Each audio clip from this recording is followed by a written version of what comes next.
But that's there you go. So I'd like to try a landline FaceTime.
Good evening, Mark. We're joining the go-to meeting, and I can read off the meeting ID to you. Ready? There were.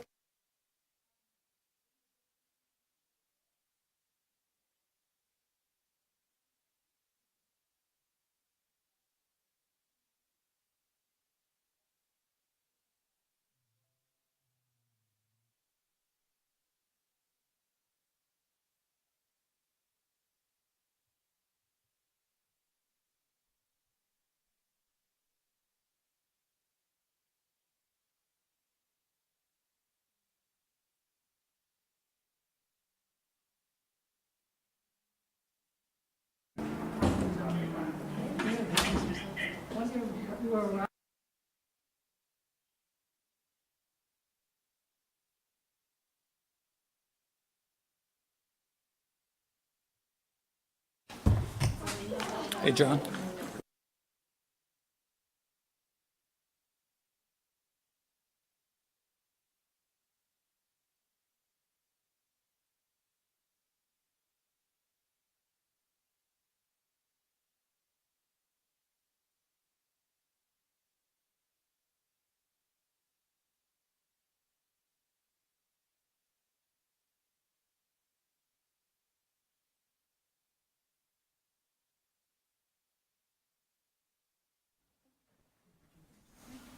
Take two.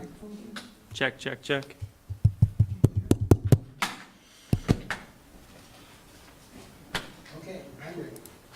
Good evening and welcome to the South Burlington Development Review Board hearing. I'm Matt Cota. I'm the Vice Chair of the South Burlington Development Review Board, taking the place of Bill Miller, who is out today, who is our chairman. Item 1 on the agenda, directions and emergency evacuation procedures from the conference room. If there is an emergency, there's 2 exits there, there's 2 exits here, and we'll meet in the parking lot right outside. There is a sign-up sheet. I encourage you to sign the sign-up sheet so we have a record to know that you're here. Are there any additions, deletions, or changes in the order of agenda items? Seeing none. Any comments and questions from the public not related to the agenda? If there's anything you'd like to talk about that's not on the agenda, please let me know. If not, any announcements? Oops, sorry. Can you speak during each one of these items? Yes, if you have a comment about each agenda item, you're more than welcome to address any agenda item you wish to.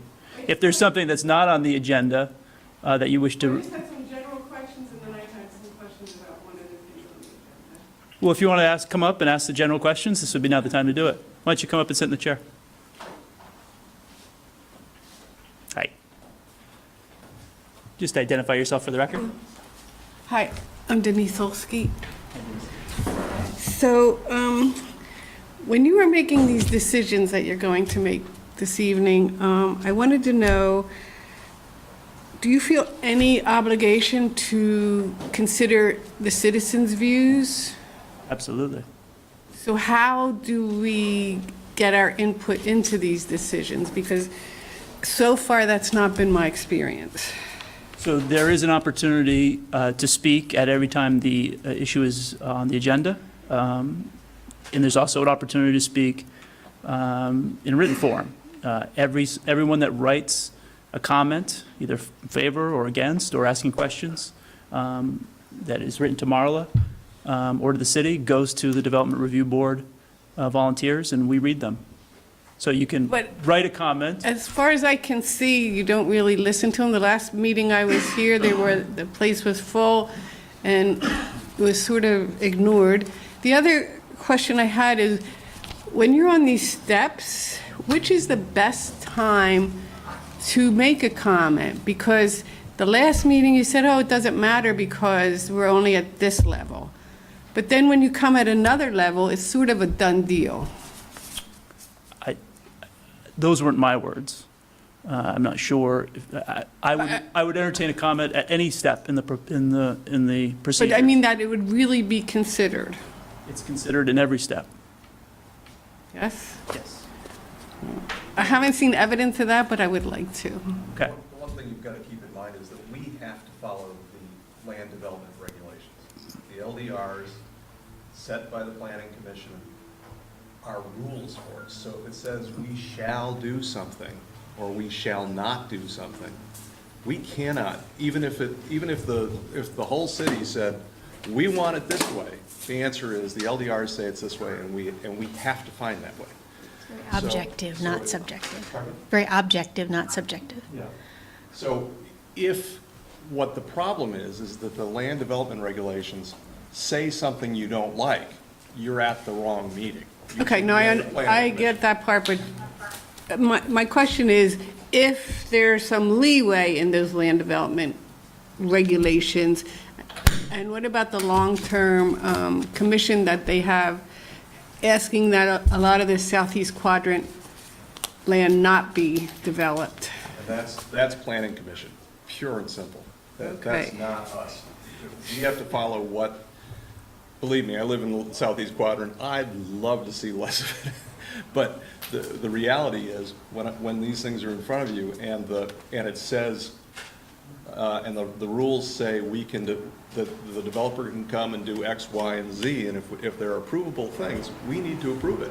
It's what the land development regulations But- are guiding us to do. For example, the last, You can't speak to anything open. okay, This is just general comments. that okay, are but I'm during the just public giving comment this period. as an example in a general way because it also has to do with one of these. So the developer came in and gave a plan with the development further back from the road with fewer houses, and the city, which I'm not sure Yeah, we who. can't talk about any specific No, I'm issues. not, That's I'm not just a- saying, this is not just this case. This seems to be a lot of the cases that they're asking the developers to build so close to Dorset Street.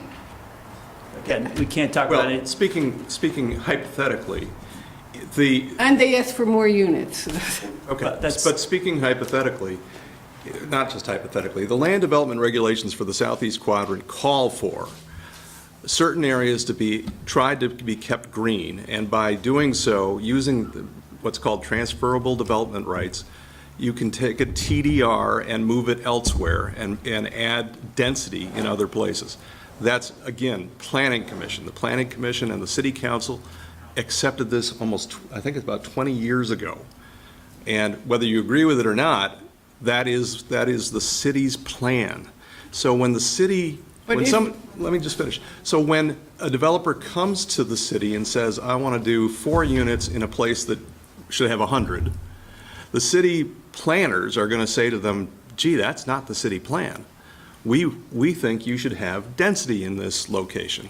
And so, yeah, that's exactly what happens in some situations. And we're not the place to argue that, because we're here to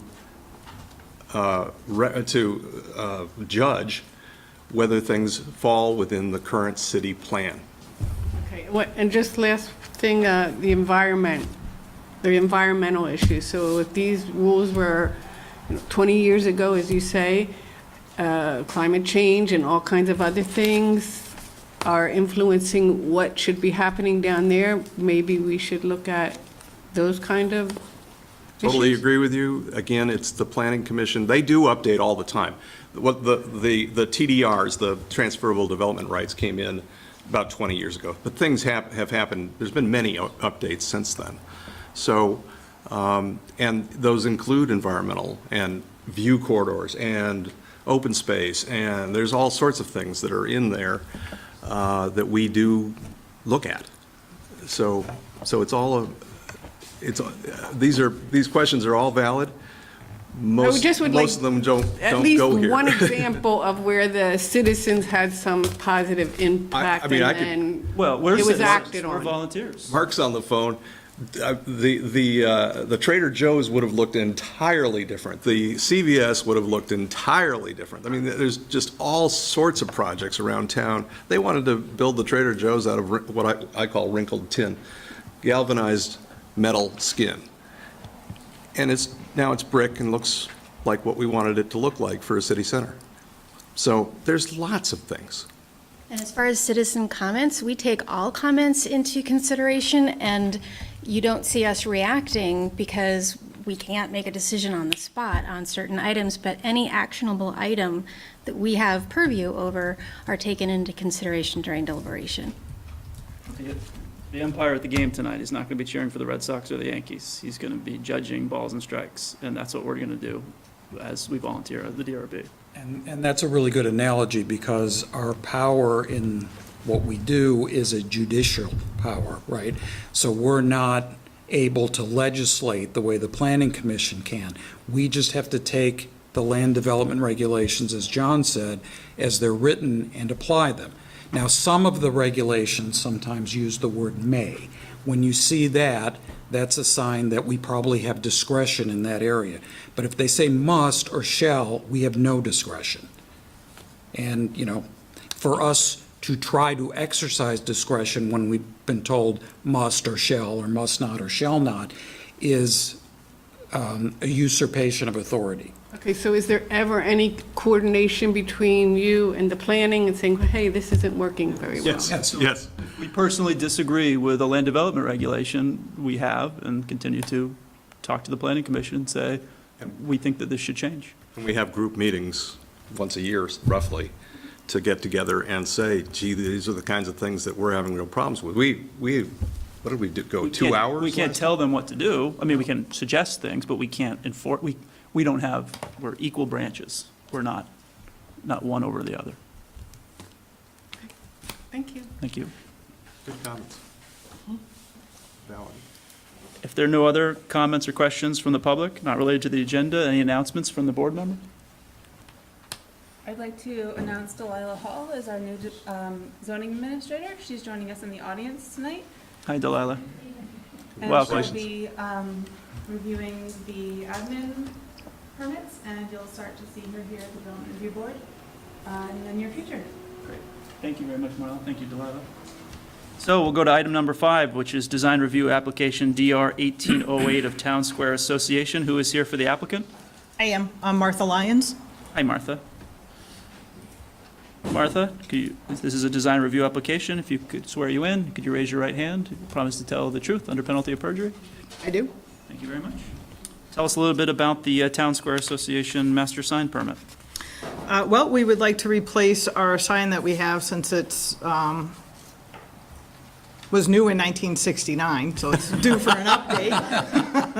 If anybody's driven down Dorset Street, you can attest it's a kind of a ugly-looking sign. So what we would like to do is update it and move it a little closer to the entranceway, because people coming from the mall area tend to drive right by looking for the sign. It'll be from the ground to the top, it's going to be a little less than 12 feet. And just update it and have it be a nice-looking new sign. Have you had the opportunity to read the findings of facts and decision put together by staff? Yes. Yes. Do you have any questions about that? No. Questions for the applicant? Nice sign. Public have any questions regarding the master sign permit for Town Square Association? If not, I would entertain a motion to close. Move that we close master signage permit DR 1808 of Town Square Association. Second? All those in favor? Aye. Opposed? Thank you very much. Thank you.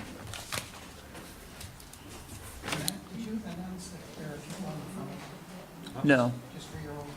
Yep, thank you.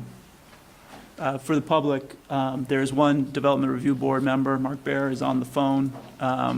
So there's 1, 2, 3, 4, 5 of us, plus Marla. That's who you're hearing on the phone. Thank you, Charlie. Item number 6, design review application DR 1809 of Allard Square LP. Who is here for the applicant? I am Katie Crowley with, or Katie Forleo, sorry. It's my maiden name. Katie what? Katie Forleo Forleo. with Cathedral Square. This is a design review application. Could you raise your right hand? Promise to tell the whole truth under the penalty of perjury? Yes. Thank you very much. Tell us a little bit about your master sign permit, your new sign. So the sign is going to be going directly below the art sculpture that Conant is putting together for the new building. And it's going to be made in the same material, so it's going to kind of have that look of pin letters and look in a stainless steel form, but more rugged, because it's going to have a injection mold. So it's going to be very durable material. This is attached to The building itself. There's no, nothing holding it up on the ground other than. No, it's just pin letters attached to the actual elevator tower. Did you get a chance to read the findings of fact and decision? Do you have any questions about that? Does the board have any questions for the applicant? Does anyone in the public have any questions about the sign, Cathedral Square? Okay, I would entertain a motion to close.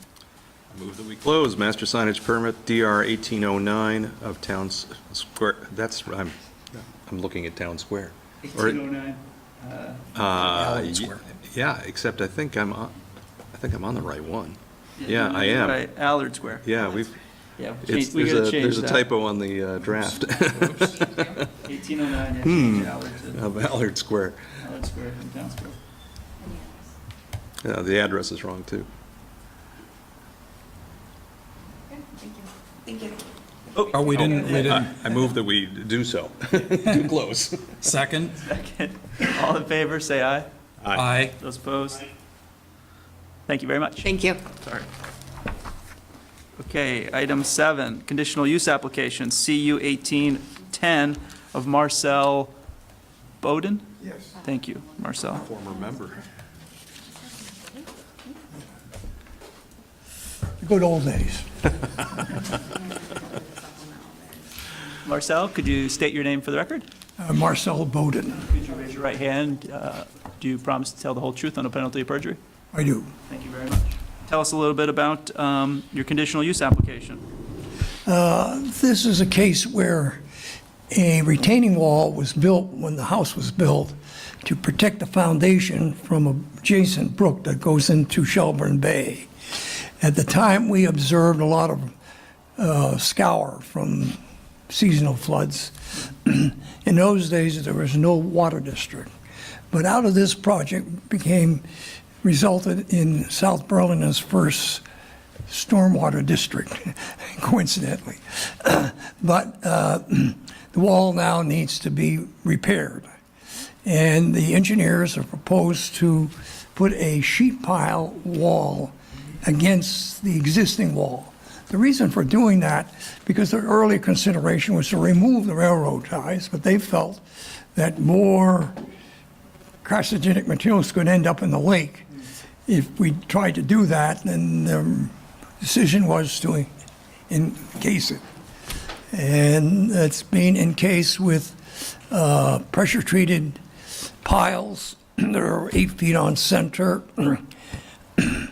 with an approved chemical. And the sheet piling is horizontal, or 3x8 pressure-treated yellow pine. And essentially, for some people who will come there again, won't see much difference because the wall is, below them and outside of their immediate view. But that's what you're seeing on the screen is the east end, or that's the garage to the left of the stairs that you see there. And that's pretty much where stairs exist now. And the ramp leading towards the lake is pretty much where it is now.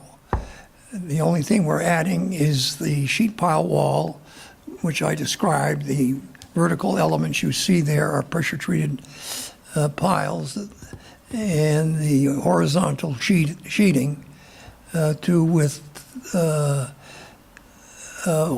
the existing structure there. And the horizontal sheeting is just 3 by, if I get this right, 3 3 by by 8. 8 pressure-treated planks. Got it.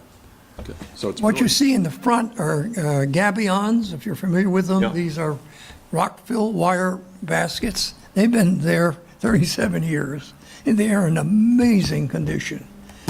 No sign of rust at all. Any bees? That's always a problem. Marcel, did you get a chance to read the staff comments? Yes, Yes. Could we go over them? yes. Yes. The first comment is that the applicant needs an erosion plan, that the staff doesn't have one. Has that changed, or is that, staff recommends the board require the applicant to demonstrate compliance with this criterion with an erosion plan? So Marcel brought me yesterday afternoon a landscaping program, which Jen has up on the screen there. It sort of describes in narrative form what the landscaping is proposed to be, and that's selected to help with erosion where they have to remove some scrub. I have sent that to the city arborist, but he hasn't had a chance to get back to me. I sent it to him first thing this morning. So I don't have comments back on whether that's a good plan or not a good plan. But it deals with erosion and landscaping. Yes, it deals with both of those things.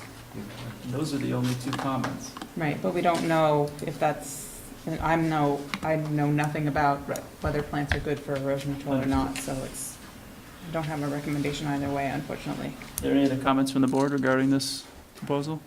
Is there a, The only comment I have is unrelated to within our purview or for Marcel. Is the grade difference between the path and the adjacent grade great enough that the pipe rail is sufficient, or do you need actual fall protection like, the 4-inch, no more greater pickets for a full railing? Well, we don't think so, obviously. Yeah, it's not within our purview, I'm just asking. It's, pardon me? What Mark was saying is that it's not within our purview as a DRB but he was curious. Oh, curious, yeah. Well, we checked ADA requirements, and they're not applicable. They're desirable, but it's an expensive thing to do. And this is a path that rarely gets used. Right.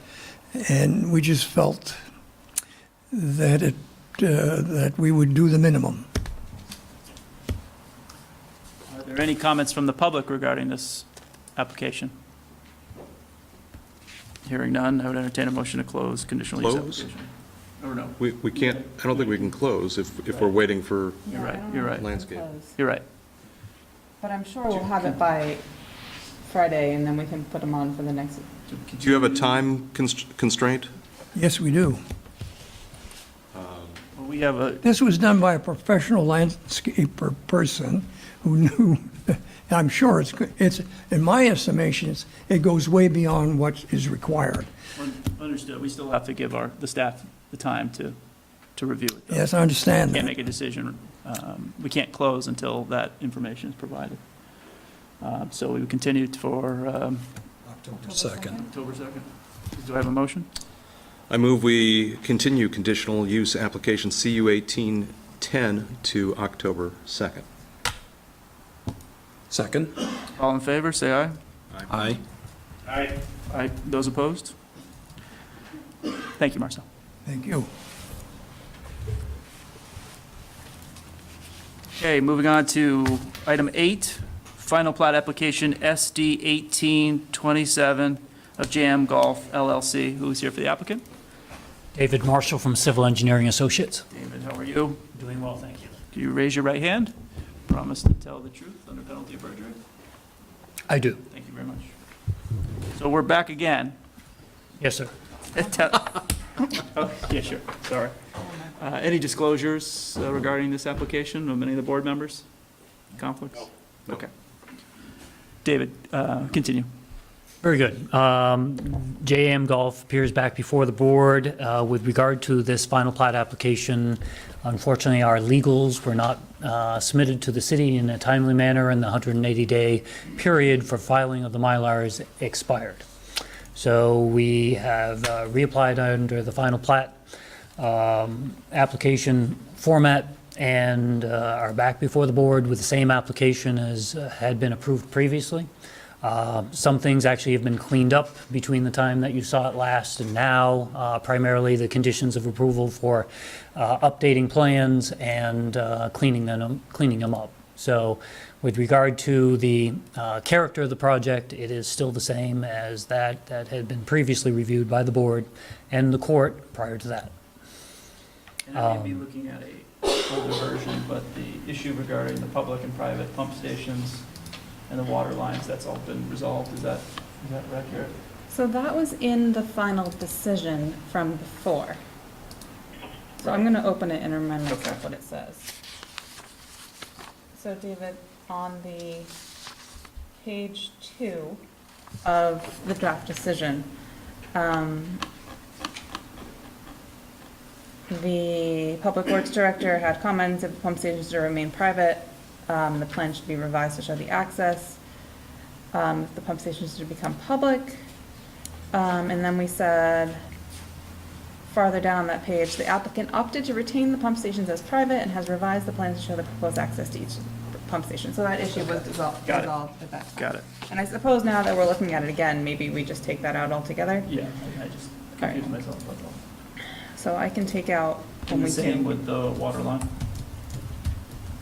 The water line one, I think, was about when they develop other portions. Got it, yes. So I think that one stays. Okay. But we'll take out the section on pump stations, okay.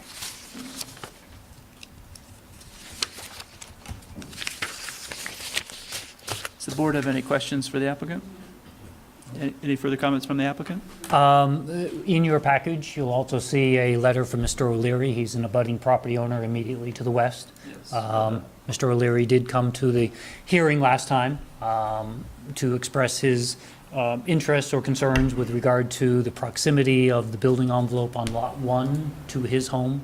At this point in time, we have offered a number of mitigation measures on his property to assist in buffering between his home and the and Lot 1 building envelope. At this point in time, the applicant is still looking to maintain the application as submitted and as previously approved by the board.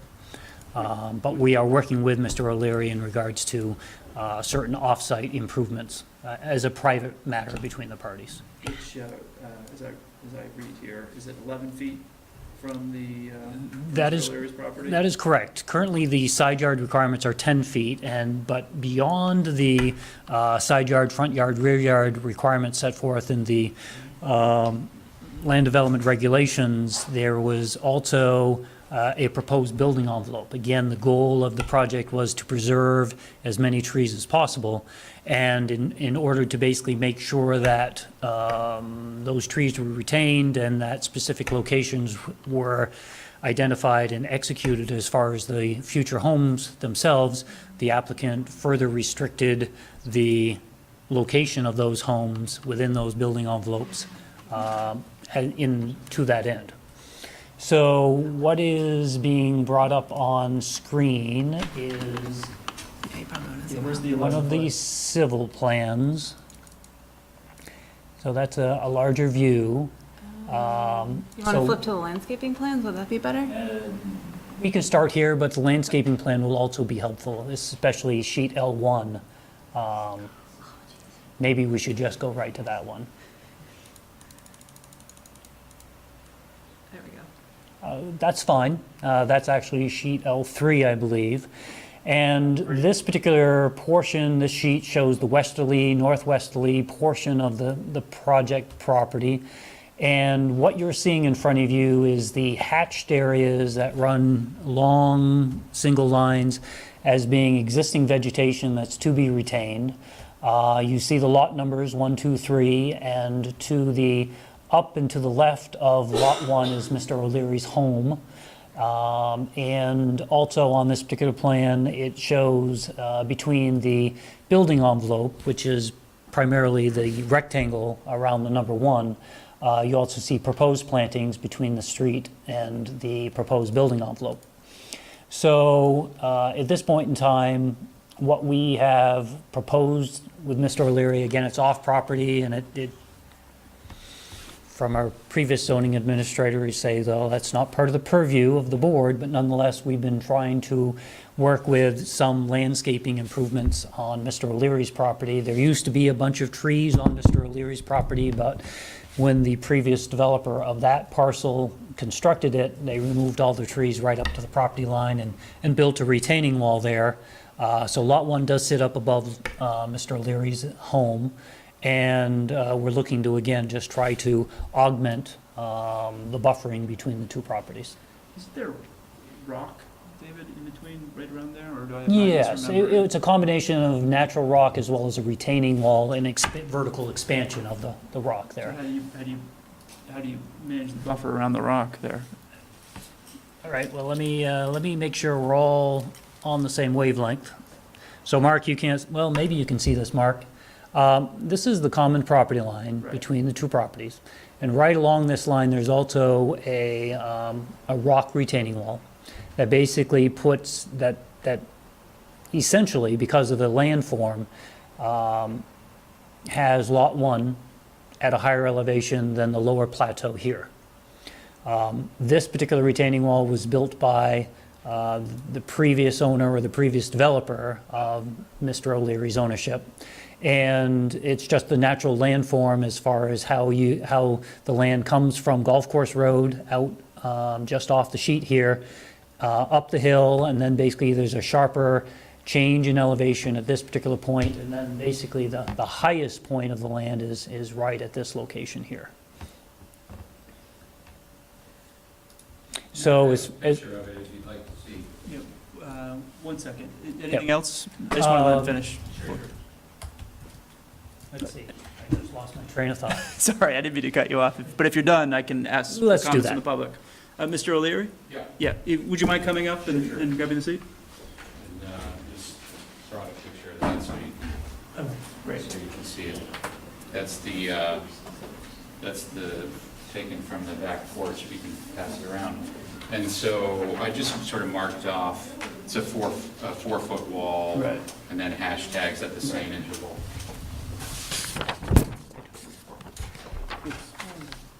One of those. And freeze. I don't know how that works. Identify yourself. Tom O'Leary. I'll make sure everyone gets a chance to speak. We'll just go take turns. What's the street address of your property, Mr. 194 Golf Course Road, which is that, it's the existing house on this particular diagram. So yeah, so I have I guess, questions and concerns related to what Dave has brought up. Did you, Marla? You good? Yep. Yep. Thank you. And then some general questions. I understand that this has gone back a very long way. So yeah, as Dave mentioned, apparently there used to be trees, wooded area on the back of my property, which I acquired in 2009. 2011. I've been living there since 2009. And this particular building envelope, as you can see from the picture, there's no buffer there between the building lots. So obviously for, a development going in, that retaining wall is 10 paces from my back deck, and then it's another 3 paces from the rock wall to the building envelope, which really doesn't allow there to be a buffer between that wall and the house there. So the only option there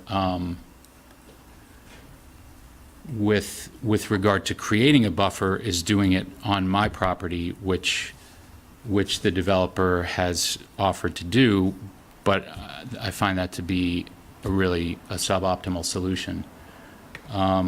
Particularly when the building envelope, the statutory envelope for building on that particular plat that plot as outlined could extend another 30 feet or so to the southeast corner, if you can see the orientation there, just, below what is outlined as the building envelope number 1. It could go, basically, you see three proposed or replacement trees there. The corner of that house within statutory limits could come down basically right into the middle point of those three. So what you're asking in this letter, and I assume you're still asking here tonight, is a 20-foot setback on the property line. Is that correct? To the southeast corner, correct. And I'm unclear as to how that would happen.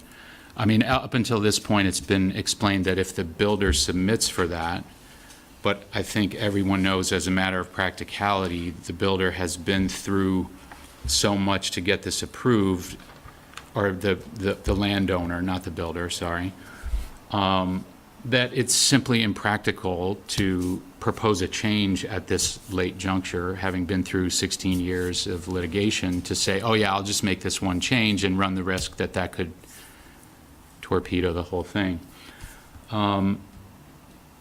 But yeah, it's just,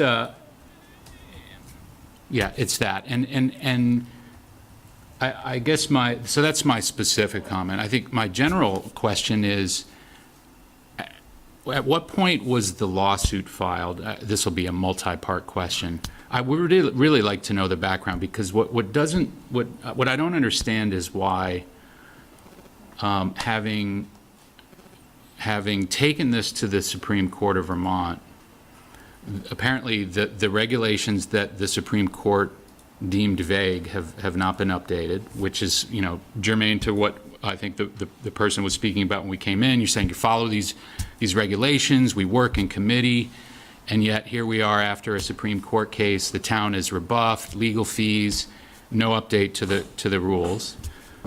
And I think there's also, I mean, this is the tough question. What I'd really like to see is a solution, but with regard to the progressive nature that the town takes when planning things like City Center, I've met with Paul Connor just out of interest for what a cool project it is and how much planning is going into property that is not owned by the city. That's private land. I guess, I don't know how to say this without sounding like a complaint, so I'll just say it. I just don't understand why at this point the town, if there was an express interest on the town's part to say, we don't want to see a development here because it's going to spoil a natural environment, why, having failed to win a victory in the Supreme Court, the town hasn't come back and said, okay, that didn't go over well. This plan, which was proffered 16 years ago in kind of a haphazard manner, and proposes to build a road through the tallest, largest stand of trees anywhere around. Forget about tree replacement. It's like if you walk the lot, as I did today, it's like, here is the stand of mature trees that is stately over Butler Farms and Dorset and our community. It's like, well, let's just build a road right there. That seemed to be possibly mitigated if the town had come back and said, okay, we lost that, fine. What we really were after was not, sort of a statutory tree preservation plan. What we're really after is like sensible development. And here we sit, and I don't see how, when we have 42 acres here, plopping one of 11 houses 3 paces off my property line with no buffer, it's kind of a hard argument. I won't ask you to make the argument, but it's kind of a hard argument to call that sensible development. So there's this. I understand your comment. We're not going to rehash the lawsuit. I can't rehash the lawsuit. I wasn't here, and I don't know it. No interest in it. I know that staff that could provide a better summary than perhaps we could here tonight. Mm-hmm. But your comment is heard and understood. Well, I mean, it's heard. And I understand where you're coming from. I happen to be a neighbor of yours that's going to get spanked by a future development fairly soon. And again, I'll go back to what I said earlier. You're in the wrong place to be making this comment. This is the intention of the city is to preserve large forested spaces, large open spaces, not 5 acres in the middle of a golf course. I'm just telling you what the city's plan is. It's not our plan. It's the planning commission and it's the city council. The planning commission comes up with a plan, city council approves it. And that's the plan that's in place, and it's not different than it was before for something like this, because it's Why go to court? Why go to court? Because we got sued. I can't tell you enough about the court case. I mean, again, I think maybe Mark might have been around for it, but I was here, but I can't tell you the details. Can you? So if I could do a quick redirect to address the portion of Tom's question that we can address, which is, the proposed building envelope does meet the applicable setback requirements. The board has in the past asked the applicant on this project to make small changes. The board has the authority to ask the applicant to relocate the building envelope somewhat if the board wants to take that up. Like I said, the existing proposal is within the land development regulations that were applicable at the time. But the board in the past has exercised some discretion, especially in places where, it doesn't seem to do any harm to the applicant. And I don't know if Dave wants to respond, whether it would do any harm to move the building forward. As an engineer, my opinion is that you don't want to get too close to the existing trees because you'll damage them during construction of the building, but moving it forward towards the road, seems like something the board could ask for. We did look at moving the envelope. When you look at that particular plan, if you could imagine taking the rectangle and moving it away from Tom's house, the existing vegetation to be retained creates an easterly limitation on ultimately how beneficial that particular movement can be. When we couple it with moving it towards the roadway, it gets a little bit better, where we can gain about 8.5 feet from where it is today. The applicant, we discussed this, and they felt they just wanted to retain the building envelope as originally proposed. Tom, can we hear from other members of the public? I'm just confused of where this is, because you're saying Golf Course Road, and then you show a map of Four Sisters and Allen Farms. And if you could just, do you have a map where this is? Because Four Sisters doesn't intersect with Golf Course Road. This is not Four Sisters. It's nowhere near Four Sisters. So if I may answer the question, I think just when that drawing was first brought up, it was focusing on the very top, which happened to show the Four Sisters area. We then intentionally wanted to go down to the south. This particular project site is located in the north is to the right, down in the southeast corner. So I will point to you the proposed subdivision area right there. And this is Golf Course Road. And this is the proposed access road that would come in off Golf Course Road into the project site. This is the 13th green of the golf course and the 14th fairway and green complex right there. Is the access between this property and Liebergut's property? No, it's between Mike Provost's property. Sorry, I'm blanking on his name. Mike Provost, yeah. So And it's been identified that way before you bought the house, that this was an access road, correct? yes. Yeah. Any other comments from the public? I just want to ask for some clarity, because what John had said was that this is not the place, and I think as a citizen who is busy with other things, it's hard to know at what point you can interject. And being a relative new Vermonter, everybody's like, well, Act 250, Act 250. And then I hear, this isn't the place. So if you would kindly explain to me what is the place? And I also am asking the board a direct question, which is it under the board's purview to suggest to the Planning Commission, the Department of Planning, to work with the developer to create a plan that is more beneficial to the interests of the community as opposed to a plan that was not optimal when dropped in 16 years ago? If I can begin to address that question a little bit. So every project that is a subdivision goes through sketch, preliminary plat, and final plat. Sketch plan on this project happened, gosh, before 2006. Sketch plan is generally where the, is this project a good project or bad project? Are we on the right track? That kind of conversation takes place. This board didn't have the opportunity to review this project at sketch. This board's ability on this application is actually very, very limited to just a few criteria based on the E-Court decision.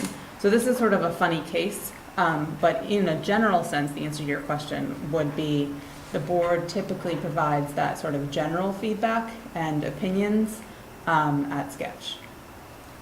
And if I could just add to that, our function as the quasi-judicial body we are is to pass judgment on contested cases. So this sounds like a contested case. We have the jurisdiction that we're given, and we can reach a conclusion on that. But if you're talking about changing the LDRs to implement LDRs? the land development regulations, the law, the codes that we're required to enforce, that has to be done by the Planning Commission. We do not have the authority to do that. And approved by the city council. And so this concept that I said, open plans, open forested areas, and more densely populated areas where development is moved from these open areas to dense areas, this being one of them, is part and parcel of this plan. This is what what the city is asking the planning department and the DRB to make happen. It's the city plan. So we can't change the city plan here. The city can, the planning commission can change the city plan. And so how does a citizen? You're welcome to talk to Marla offline about how to get on the list of people to go and see the planning commission. Because that's the step. We push things back to them all the time. It takes a long time to get through planning commission. So Gotcha. because they're working on lots of things. Think of them as judicial role. Got it. We're the judiciary, they're the legislature. Think of it that way. Can I have her comment? Sure, go ahead, Mark. As I guess the old hand on the board, I've been on the board now for, I don't know, 12 years or something. This actually is one of the few projects that predates me. This was already done. But I would offer the comment that, during the sketch plan would be the time when we as a board would be taking into consideration the comments like, if your house was existing with that proximity to a building envelope that closed on the tree clearing, that would be the time when we would be working with neighbors coming in with concerns and developer and the board to take up, say, we think that you need to expand that building envelope or pull it back to get a little more of a buffer.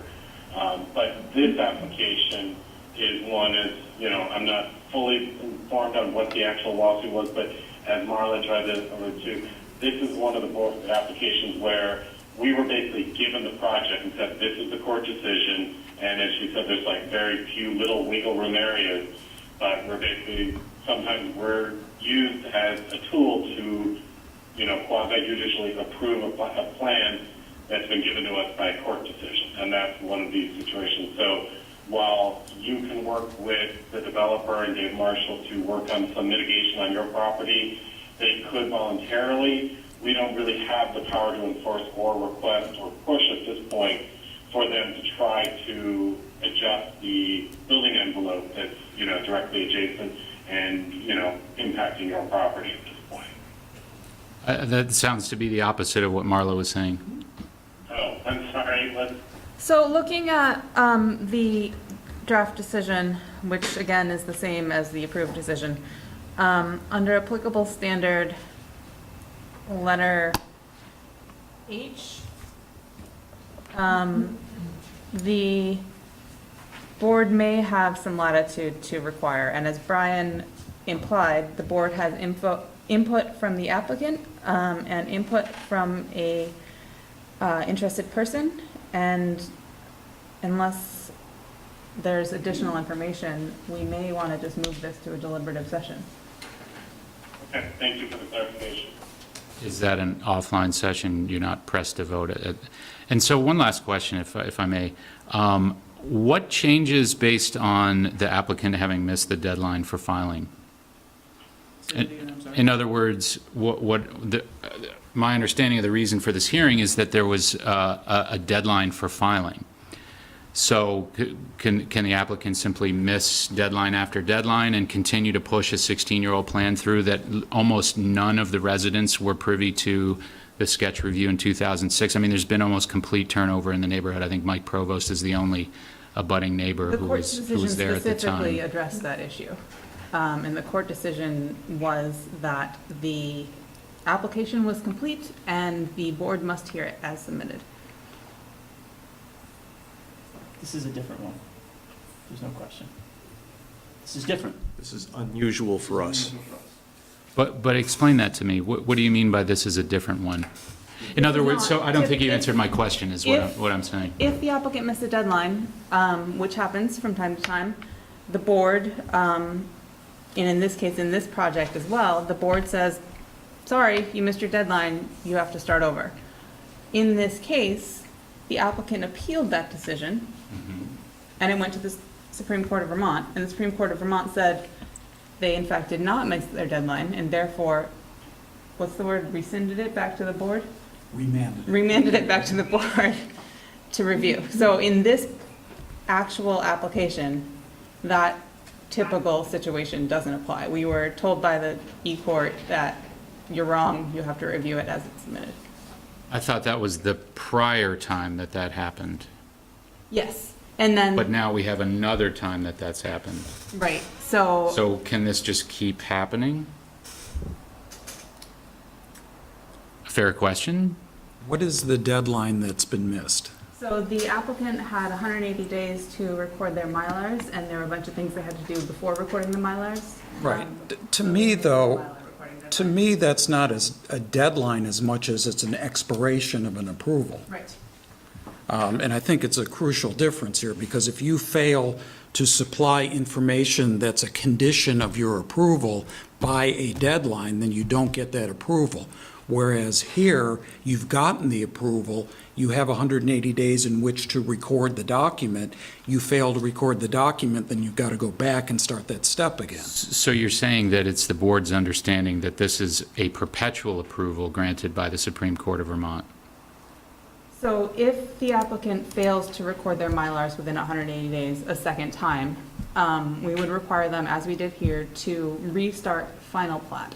We wouldn't require them to go back all the way to sketch. And decisions of the Vermont Supreme Court are perpetual unless stated otherwise. So yes.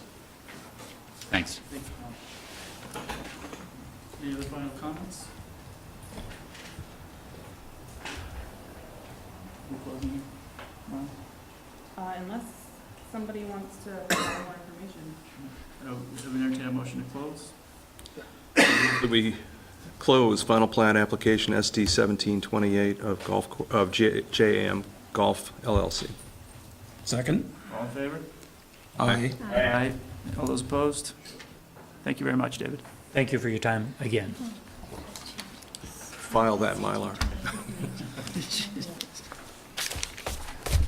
We now move to item number 9, final plat application SD 1828 of JJJ South Burlington LLC. Who is here for the applicant?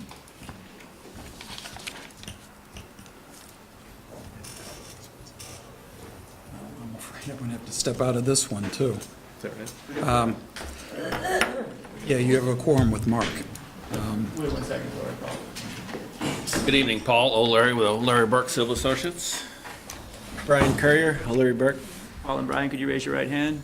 Do you swear to tell the truth under penalty of perjury? I do.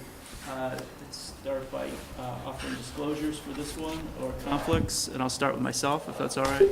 I am a resident of Cider Mill. I do not think that that requires me to recuse myself in this case. However, if the applicant or any of the fellow board members or the public thinks that I should recuse myself in this case, then I will. Are there any other disclosures? Yes. My law firm, MSK Attorneys, represents a party who owns a beneficial interest in this development. And because of that, my duties as an attorney require me to recuse myself from consideration of this application. Thank you, Brian.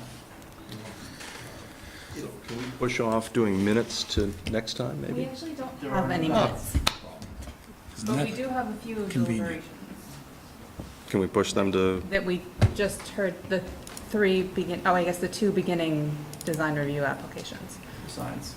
So we can go out in the hall. we could or- take 5 minutes. Or Mark Mark. can be the fourth member, if Mark can stick on the phone for deliberations really quickly after the meeting. Yeah. Mark? Oh, yeah, I expect the deliberations shouldn't take more than an hour. I'll be ready by phone if you need me. Thank you, Brian. Okay. Thanks a lot. Thanks, Brian. Although there are concerns about my staying on board, and we don't have a... Applicant has no concerns. As a board member, your past comments and actions don't give me any concern Thank you. in this hearing. Thank you. Okay. Can we talk a little bit about the final plat application? Yes. So we're into a final plat application. 142-unit project known as Cider Mill 2. Currently has full approvals, town and Act 250 for 109-unit version. So we're in for an increase of 33 units.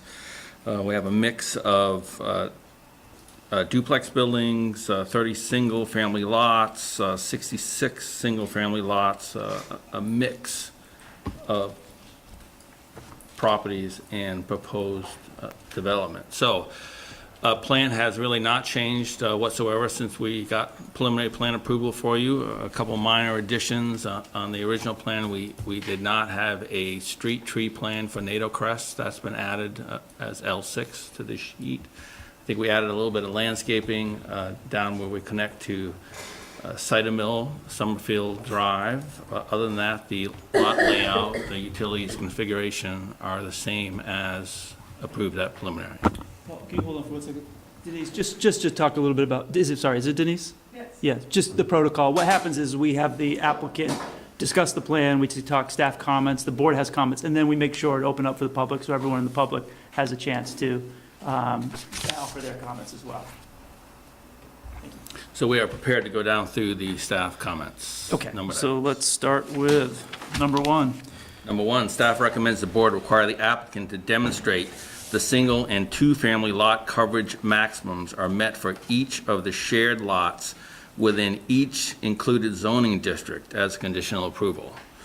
A lot of math there, but we're okay. We'll provide that information to staff. Number 2. Staff considers it appears possible to lower lots 18 to 34 by at least 2 to 3 feet without affecting the roadway or their constructability, and recommends the board require the applicant to make this change to reduce the perception of these units being artificially higher than the surrounding grade. Staff further recommends the board consider requiring the applicant to reduce the proposed grade of the homes to the minimum required to obtain positive sewer drainage. We're disappointed that this item is back. It was here during preliminary.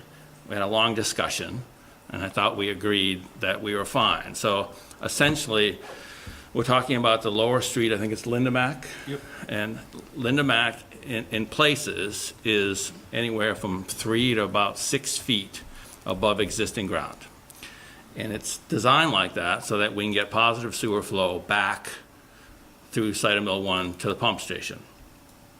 So we've talked to Public Works. Public Works would much rather have the street elevated than have an additional pump station to maintain. So the issue comes is that your maximum allowed building height is 28 feet, and the regs say it's measured from existing ground. Now, we've maintained the last time that the purpose of the regulation is to make sure that someone doesn't come in and purchase a lot and build a house 6 feet in the air so it blocks his neighbor view or blocks the guy the view across the street. Now, in this case, when we design a project, everything is based off, the housing height is based off centerline grade of the road. All right, if you think about having a home, worst thing that can happen is to buy a house and have water drain towards it, all right? Very worst thing is to have a driveway slope down, so the water comes off the road, it runs down your driveway into your house. So typically, obviously you live in Site Mill 1, you see all the houses that normally we start at centerline grade.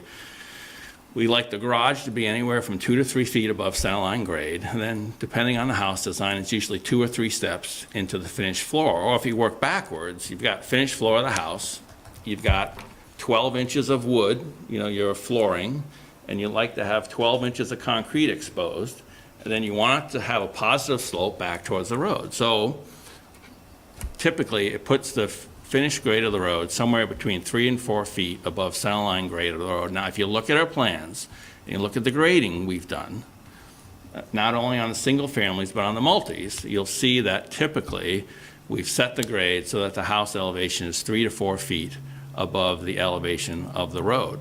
Now, we've all driven in these developments. They're all very consistent. When you drive down the street, if the street goes up at 1%, pretty much the houses follow all the way up through. Putting 6 feet of fill to build the road is not an economical thing for the developer. We only fill the lots and fill the roads if we need to do it to make the utilities work. And that's the case here. We'd much rather be able to build a grade and keep our costs down. In this case, we've designed that road to what we feel is a minimum comfortable grade. Obviously, if there's a water problem with some of the houses, the city isn't going to take responsibility for the fact that we built the house a little bit too low. That's on us. And so we're very careful. So we have positive drainage issues, and then we have the other issue is to make sure that we have basement drainage. All right? The other kiss of death for a developer is build houses that have wet basements. Word spreads like wildfire, that you have wet basements there. So we have to pay attention to the under drain and make sure that we have positive flow from the basement level out to our storm drain features. So in this case, we think that the grading plans that we provided and the road elevations are essentially the minimum elevations that we are comfortable with going forward. So these are single-family lots. Single-family lots, but also applies to some of the multifamily lots. A further item, I think it's maybe item 18 or 19 further on, the same issue comes up. But this comment, 18 and 34 single-family lots. Yes. I guess what I'm getting at is the concern that we're building. Is there any restrictions? They could go 2 stories, there could be a single story. Nope, they're going to be able to go to the 28 feet, and that's what we're asking. Is On the that center line of the road. Right. we're recommending what the board should consider to be the pre-construction height on the lots, and then we can go 28 feet above the pre-construction height.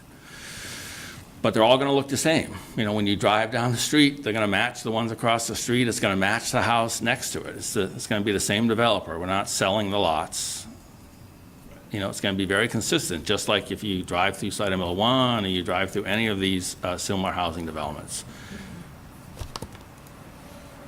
Paul, where are you picking up the grade change connection back to existing grade on the back? On the back, on Lindemack, we have most of them designed as walkouts. So we have that fill, and so we expect that the developer will build walkout units along the back. So that's how we grade back to the existing ground. Some of the multis, I think they're graded as garden-style units in the back.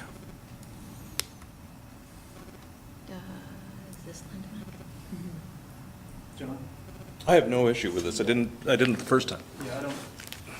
So, I think John's question gets to what staff was concerned with. The pre-construction grade that the applicant is proposing is not the center line of the road. So the pre-construction grade is, as Paul just said, and I was looking at it as he was saying it, 3 to 4 feet higher than the center line of the road, which is then higher than the homes on the other side of the road. We expect, we only graded the homes on the downhill side of the road. The homes on the uphill side are going to be the same. The road elevation is the same. The driveways are going to go up, the house is going to be higher. We probably need to grade the inside lots too, but you know, it's creating a tremendous amount of work and a lot of confusion for everybody on this. It's like now we have all these charts that gives, you know, pre-construction, you know, it's, if you want to just give a condition that the finished floor of these houses be no more than, say, 4 feet above the center line grade of the road in front, then we're comfortable with that too. And that fixes everything for you. It's just, this is a very simple thing and it's getting very complicated. Logistically, the LDRs require establishment of a new pre-constructing grade. And we could say that grade is 4 feet higher than center line grade of the road opposite. That's all it would take. And then when it comes in for approval for a building permit, I mean, as is now, it comes in for the building permit, we have all these tables, all these charts we have to look at. You know, and not to speak of how much effort it's taking us to produce grading plans that we don't know what the units are gonna be exactly, and we know the grading plans are gonna change somewhat. We don't expect the elevations to change much, but the grading plan will look different than what we're producing. So it seems like an exercise in fertility here, what we're trying to do. So in the staff comment immediately, in the paragraph immediately above, I think I gave the worst case example, which is that one home on the south side of the street, which existing conditions is lower than the north side of the street, will be 6 feet higher than the home across the street. So that's sort of the worst case scenario, and several of them are that, and then it tapers off towards the end. So that, just to clarify for the board, that's the concern, is that you're creating a situation where this home is a whole person higher than the one that's built on existing grade. So it ends up being more than that because it started out lower. But it's not going to be, all right? Because if you bring up that drawing, I want to bring up the drawing and look at it, we'll explain it. So if you look on so when we did Linda Mac, we had this issue before, we thought it was resolved, but we graded all the lower lots on Linda Mac, all right? This is the low side, this is Linda Mac, this is the low side, all right? So basically, if you look at this existing grade here, I can't read it because it's too fuzzy from here, but you can see, 411. this is the road grade, then it goes up 1, 2, 3 feet, you know, to what we think the high point will be. Across the street, we didn't grade these, all right?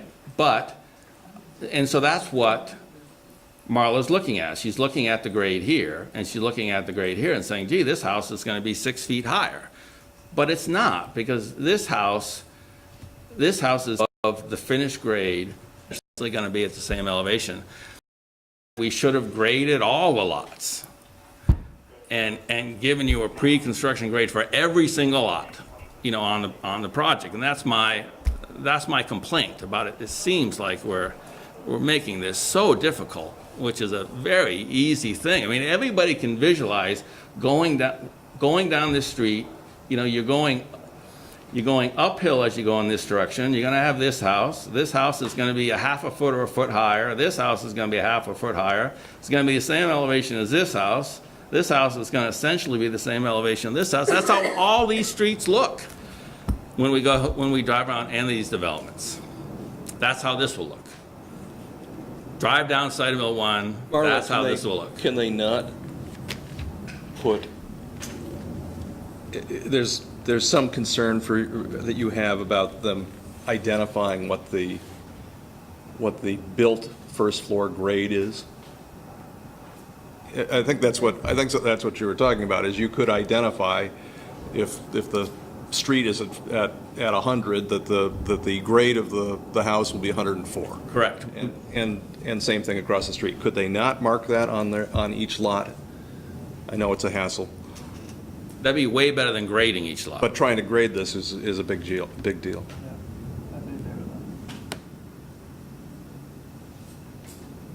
Or that the construction grade is 102 or whatever. I mean, you can, it doesn't really matter whether it's the first floor level or the finished grade. So our concern is that these homes, to address, it was based on the standard, which talks about the homes being consistent from building to building and fitting with existing topography. So whatever we need to do to satisfy that and not have the homes on one side of the street be sort of the tall side when they were originally the short side, is sort of what staff was thinking would be the ideal solution. This is only really a concern on this downhill versus across the street, right? Right. So can we just fix that in between? We can put a finished floor elevation or a construction grade elevation on each lot, if that's, A construction grade elevation should do it, right? right. Staff recommends the board require the applicant to record in the land records a conservation easement for the 26.7 acres prior to obtaining a zoning permit for the 116th dwelling unit in Cider Mill 2. We are fine with that. Item 4, staff recommends the board require the applicant to submit a state wastewater and portable water supply permit and obtain final water and wastewater allocations for each building prior to issuance of the first zoning permit for the building. No issue with that. Number 5, staff recommends the board require the applicant to confirm that 3114-9020.2, that's our, what I like to call our erosion control permit, will be amended to reflect the proposed project prior to closing the hearing. That permit will be amended. Has to be amended. Number 6. 6 deals with the extension of Cider Mill Drive. As we stated previously, we've been opposed to being required to extend Cider Mill Drive. It's our feeling that it was never part of Cider Mill 1. It was never suggested to any of the residents that it was going to be extended until some future development happened across the street or further down the street. We've been back and forth with staff. We have made a proposal to staff that the developer pay an additional fee of $1,000 per lot to go towards the construction of the extension of Cider Mill Drive. Who's holding the money? Is it per lot or per unit? Per unit. So it'd be $142,000 total in fees that would be paid. Mechanism to be worked out. And we have not discussed this with our finance department, and they're going to be shocked and appalled, but staff thinks we can figure something out. Just to give a little history, on a different project, and I actually, God's honest truth, I don't know what project it was. There was something where the developer had to pay into a bank, and at a certain point in the development, when they got to 75% or whatever, they said, hey, can we just pay the rest so we're off the hook for this? And then the city said, sure, and then they went ahead and built the project a little early. So something like that may happen. It may be that it comes in, trickles in until Cider Mill 2 is fully built out. Details to be hammered out, but we feel like we can do that without a board approval. We've just had history in this city of taking development fees for specific things that disappeared. I can name several. So I would. We need a lockbox, is what you're saying. And maybe Matt ought to hold it or something. But Well, or put into a. I'm just saying. if Yeah, well, we that's worked really not hard with the other. back to the issue. Yeah. Okay. The issue is obviously traffic and access for these 142, is that what we're at? Correct, 142 units. 142 units. And I know I've seen the traffic study, I understand that the impact. I don't have a good answer for this. Yeah. I've thought about that road a lot because I stare out the window every day. And it's clear that if they build in that, to the north of the solar panels, that road has to be built. And you are right that, at least when I bought my home, that was the implication, that was not part of any cider mill development, that it was not in the plans, that was for future developments, should they occur, and if future developments should occur, that road should be built. I think the offer is generous, and I think we're gonna need that money if either the solar panels are taken out and homes go in, or if the area to the north is built. Well, That road is going to be necessary. 142,000 won't build that, will it? No. No. 500,000. Is it a number more like 500? That's the number we have on our sheet, Oh, good. plus elements for 200,000, Okay, got it. additional elements. So that would be incumbent on the developer of the other properties to the north. Right. That's my understanding. Okay. Number 7? Well, Jen, did you have an opinion on this? No, I don't know where to go with this. Mark? I think that that's about the best we're going to get. I know we've clearly, not to say beaten a dead horse, but I think that this is a generous offer. I think that the alternative of, pushing too far and ending up with, development that we really haven't had a chance to sort of fine tune, and at least, getting something into the coffers, whether it's put into escrow or something like that, towards the future connection. I'm supportive of this plan. Number 7 talks about the connection. We talked about that, Paul. Yes, also included in the applicant's cover letter is a suggestion to make the Aurora Road Somerville Avenue connection only available to emergency vehicles until the 50th unit is constructed. This connection, the connection to Heinsberg Road, are proposed to be otherwise fully constructed in Phase 1 of the Cider Mill 2 development. Staff strongly recommends the board deny the applicant's suggestion of an emergency-only connection. Based on experience within this project and elsewhere in the city, the deferment of roadway construction results in stronger opposition to construction when the predetermined threshold is triggered. So we really don't have any additional comment. We made a proposal. Staff is opposed to it. We can certainly obviously live with it being open. I believe that not just staff, but Public Works weighed in that they'd like to see the connection operable. Our intent was always to build the road, and we were basically just going to gate it, but obviously we don't have an issue either way. Good. Number 8? Number 8, staff recommends the board require the applicant to update the open space management plan to specify how each open space type is to be maintained in addition to who is responsible for maintenance. We agree that should be updated, and we will do that.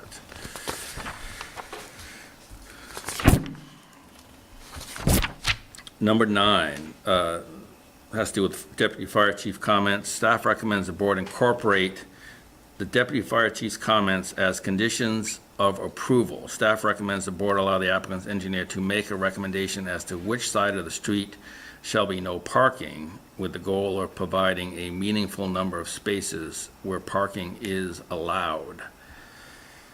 I guess we're looking for a little bit of clarity on that. Like if you look at the single-family home section, it's a 26-foot wide road, and I thought that typically you allowed parking on both sides.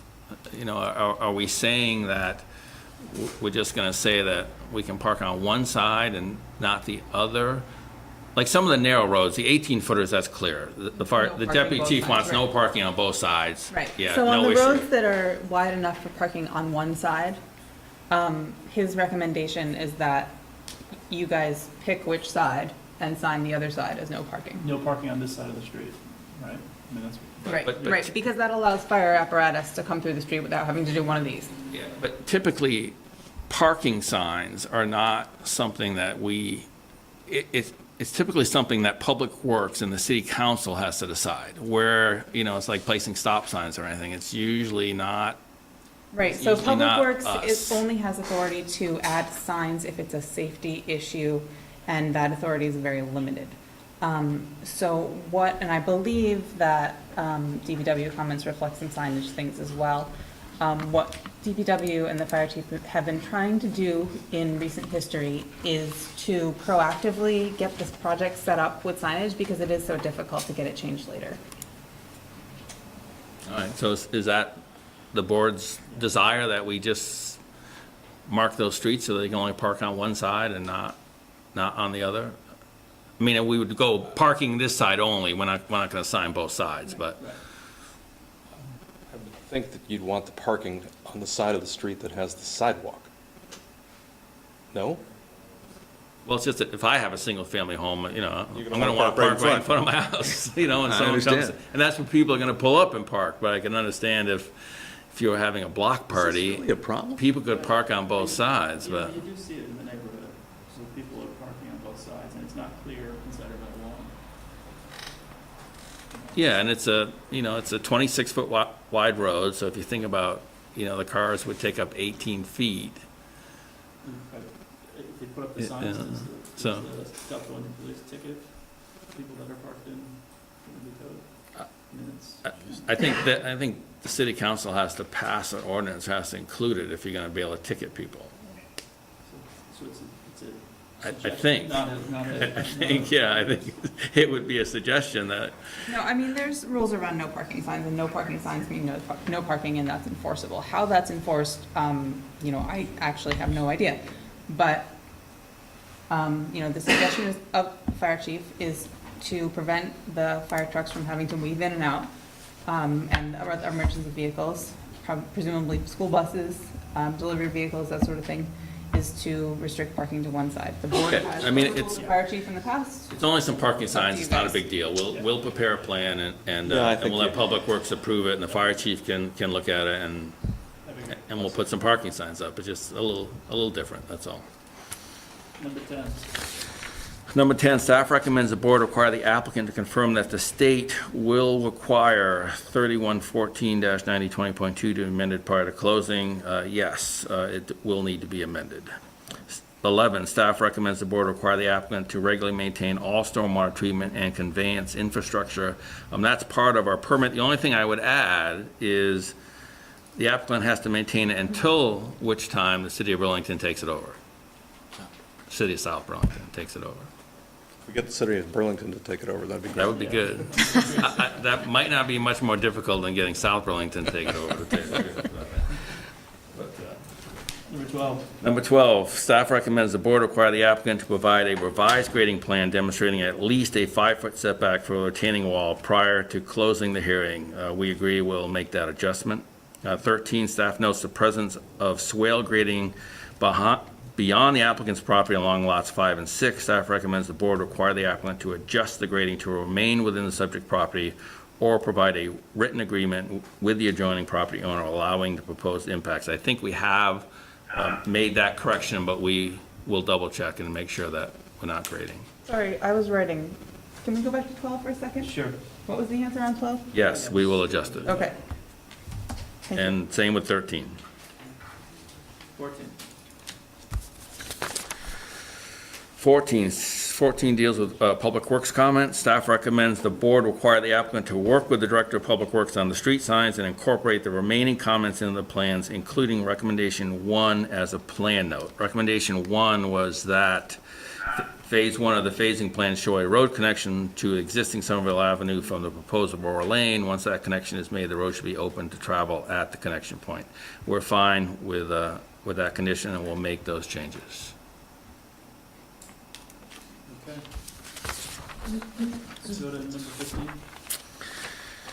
15, staff notes that a slope impact is shown on the NATO parcel at the intersection of Heinsberg Road and NATO Crest Drive. Board has no authority to approve anything off-site without the property owner's approval. Staff recommends the board require the applicant to adjust the grading to remain within the subject property or provide a written agreement with the adjoining property owner allowing the proposed impacts prior to closing. we're not grading on the NATO's property. The line work is a little bit confusing in that there's a 75-foot right-of-way, and then there's a town 50-foot right-of-way. And we'll go over that with staff, but we're not grading. We'll make that clear so that staff understands. It is confusing to look at the two different line works. So we'll correct that. 16.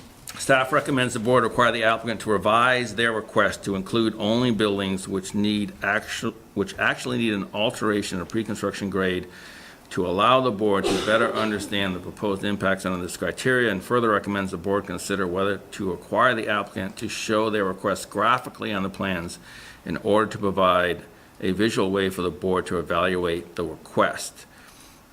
17 is similar. Staff recommends the board require the applicant to measure the new pre-construction grade for each building as the average of the underlying grade at the base of the structure. So these two comments apply to the units that are on common land. Originally, that applied to the units that are on the lots. So our objection is the same. We can specify a finished floor grade or pre-construction grade on the plan for each of those lots. But it's the same thing. We've got a road elevation. 18 and 34. Correct. Same thing. 18. Staff recommends the board require the applicant to revise the plant list to comply with the city arborist comment, and the city arborist approve the revised plan prior to the zoning permit approval. Apparently, a white fringe tree has recently been found to be susceptible to the emerald-ash borer. So we will make that adjustment and resubmit plans for approval. Number 19, staff recommends the board adopt a condition requiring the applicant to include in the homeowner documents the following conditions in order to protect wetland and associated buffer areas. No pesticides, no herbicide application within wetlands and buffer areas, no mowing in wetlands and/or their buffers. Disturbance of wetland vegetation should be limited to remediation activities, and no planting of non-native species in wetlands or their buffers, save to meet the conditions of the project's individual wetland permit issued on June 2nd, 2015 by the Vermont Agency of Natural Resources. We are perfectly fine with that being in the homeowner documents.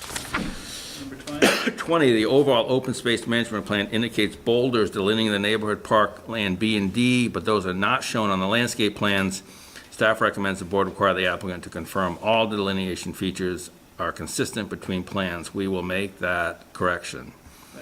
21, the applicant has not provided delineation at the side yards of Lot 34 or Unit 109 or at the rear of the units abutting the mid-site stormwater pond. Staff recommends the board consider whether to require demarcation at those locations. We'll make it simple for the board. We will add those to the plans. So I think we may have talked about this at preliminary, and my notes didn't say what was concluded. So I've just brought it up again, and whatever the conclusion was, if It should anybody be remembers. delineated. That's easy. Yeah, it's just, we're just using boulders to delineate that. We're fine with those areas. 22.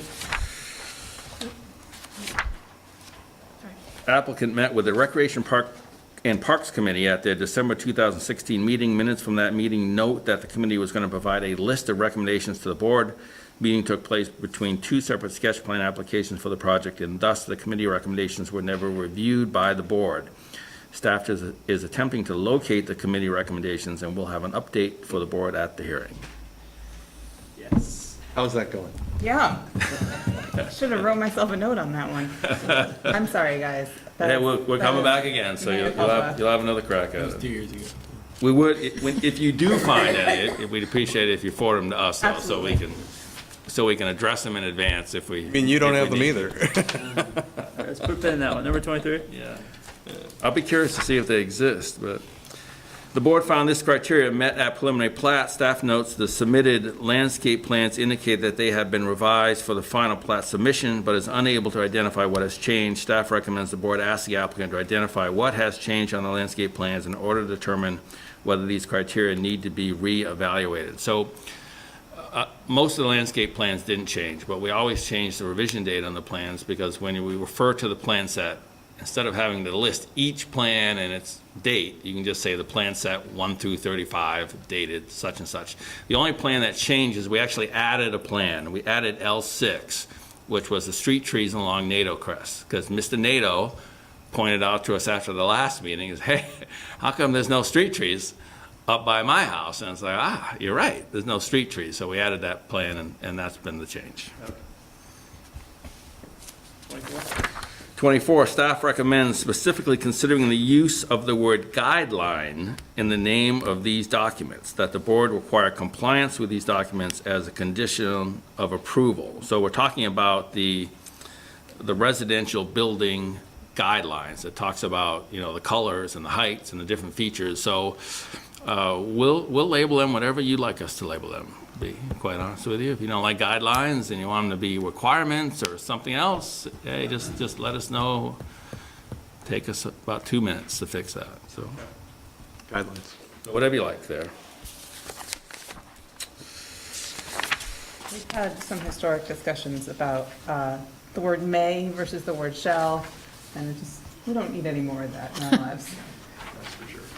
25, staff recommends the board require the applicant to address the issue of flooding on the NATO parcel prior to closing the hearing. We will do that. We have the NATO property is about 10 acres, and it all drains towards us. And so our new road creates, somewhat of a dam along their property. So we have 2 culverts that go under the road that drain. But in the 25-year storm, as you expect when you see culverts, is the water ponds at the inlet of the culvert. You get a small ponded area. Well, because the culvert is only about 5 feet away from the NATO property lines, during the 25-year storm, it actually ponds back a few feet onto the NATO's property. So we're not flooding the NATO's property, but we do have a little bit of water that backs up, which happens actually in every street in the city. Where they have a culvert, they back up water in a big storm onto the adjacent properties. But we'll take a look and see if we can't resolve that problem as we go forward to the final. So flooding is a little bit of a strong word, but we'll look at that. 26, staff considers the transfer of applicant does not affect conditions previously required by the board for what is essentially the same project. Therefore, recommends the board replicate these conditions as a condition of this approval. Staff considers the applicant must record these easements and all of the easements prior to issuance of the first zoning permit, as is typical of all approvals. So what we're talking about is in Site Mill 1, there was a 50-foot wide road easement to the Jewett property, and then there was a 10-foot and 20-foot wide pedestrian path easement from Somerville Drive to the Eau Claire property to the south. So Final plat decision SC 0834 was Cider Mill 2. So keep going. Oh, okay, Cider Mill 2. So Cider Mill 2, I thought all right. So we will add those easements. We think they've been recorded. We think the easements have been recorded. They don't show up on our current plat. We'll add them to the plat, so they're on there. So I guess we'll have to just chat more because I wasn't able to locate them in the land records. I understand from Mr. Jewett that they were drafted, so they may be just something that needs to be dusted off and filed. Yeah, that's fine. But they should be existing because they should have come in as last time around. And 27, staff considers that in addition to requiring review by the state addressing coordinator, the addressing plan is an important document referenced by internal and external parties after the project is approved, and recommends the board require the applicant to provide a single plan sheet for the purpose of correlating lot numbers and addresses without extraneous information such as contrast utilities or lot coverages. Staff considers the addresses must be approved prior to final plat approval. So we have all the addresses on the plans, but they are busy. They're hard to find, so we'll gladly produce a separate plan that has just the lot number and the 911 address. One more layer. It is the single most referenced piece of paper once a final plat approval is issued for a big project like this. So it's really helpful to have it be clean and easy to read for everybody. Mark, John, or Jennifer, are there any comments from the board before I open it up to the public? Nope. No. Brian, if you could help me out to make this orderly, if you could, just so it's easy on Charlie, could you just scooch, you could just scooch this way to the right, and then move the microphone a little bit over, so, and then, thank you, Charlie. So I want to open up for public comment. And when I ask when you comment, just state your name for the record. Is there anyone that would like to speak about this project? Come on up. I have a loud voice. Well, the microphone needs to catch it up because we put this on the television. And we My have a name member who's is- on the phone as well. Yeah. My name is Susan Jewett, and I live behind this mammoth development. And I'm concerned about the drainage onto our property, and I haven't heard anybody addressing that at all. And also, according to the regs, we should have a right-of-way that goes onto our property, and I haven't heard anything about that. So the right-of-way was what we just talked about with comment numbers 26. And the applicant indicated that they will dust that off, show it on the plans, and get it recorded. Thank you for that, but what about the drainage? We have provided drainage plans. We have a series of detention ponds on the project. The wetland is to the west of our proposed project. Between your property and our property, we'd expect that wetland probably collects any runoff that we have, both off your parcel and off our parcel. Well, can you direct it to stay on your parcel, please? It doesn't so much anymore as it used to. The other development, Cider Mill 1, put ponds in so it wouldn't drain on our property. So they are putting ponds. Just to give a little bit of background, the project is subject to a state stormwater permit, and it's also being reviewed by our stormwater section. Our stormwater section has reviewed the plans, and aside from a few things, only thinks that it is adequately protective of downstream properties. One of the requirements of these permits is that they meet existing flow rates at the property line. So the state has approved this permit for operational stormwater. Already? Yep, so that has been addressed. Where can I get information about that? You're welcome to come into my office and talk about it. I'll see you soon. All right, that sounds great. Thank you, Susan. Those are my concerns. Thank you. Are there any other comments from the public regarding this application? Come on up, Denise.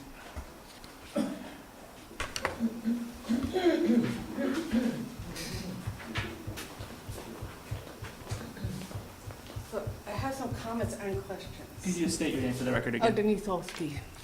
Thank you. So I think it's a little bit deceptive to say that there wasn't an increase in the amount of units, because when I bought my house in Cider Mill 1, and I was showed the plan for Cider Mill 2, it was very different.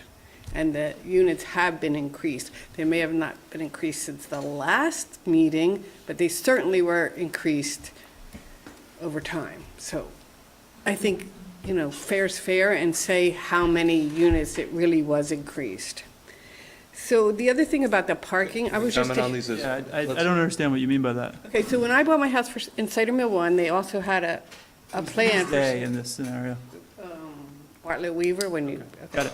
Yep. So, And that plan was 109 units, as I stated early, and now the Yeah, no, revised plan is 142. but what you're referring to, when you were referring to what you were told by Bartlett and Weaver was the well, plan. they had a plan on the table that you could see, say, this is what's coming.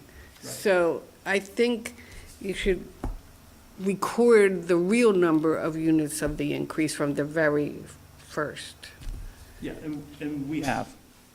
But really what's happened here, just in terms of approvals, is that there is an approval in place that they're not exceeding the number of, except to actually fill in a spot that was allowed to be developed, additional units. It called for additional units in that space. So that space hadn't identified the number of units that were going to go to it, but the rest of it has not exceeded previous permits. So they could go out today and go off the old permit and build. 109 tomorrow, up until March 2020. And then they could go up to that northerly section, and I don't know, what's the max you could have built there? A lot. Because it's it You don't allows. need to approve all this density, is what I'm saying, and I know you're sending It's me- already approved. It's already. You don't understand, it's already done. So this is, what we're dealing with today is a revision on a plan that was already approved. But that plan was already an increase from the first original. Okay, but it's already approved. And I'm just noting that because, so when you were talking about, this doesn't make any sense as far as order, but I was just taking it. So you're talking about the parking on one side or the, why don't you just make the road wider? I mean, my road, they park on both sides. When you have a narrow road, I ride my bike there, you can't see. And I think some kid's gonna come out from behind a car and that's gonna be the end. And I think it's a safety issue. Comment noted. Okay, so the next thing I wanted to talk about relates to what I said in the beginning. So the last time we were here, there were all kinds of people here with concerns, and I was wondering, were any of those concerns taken in consideration? There was environmental concerns about paving. There was wildlife corridor that was going to be cut in half. There was all the paving and the draining.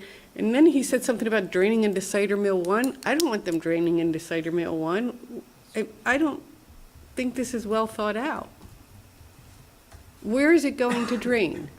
May I ask that? What is going to drain? Where is the rain from all this paving going to go? So there's a stormwater management plan that, in great detail, that is approved by staff and by the state of Vermont that dictates that.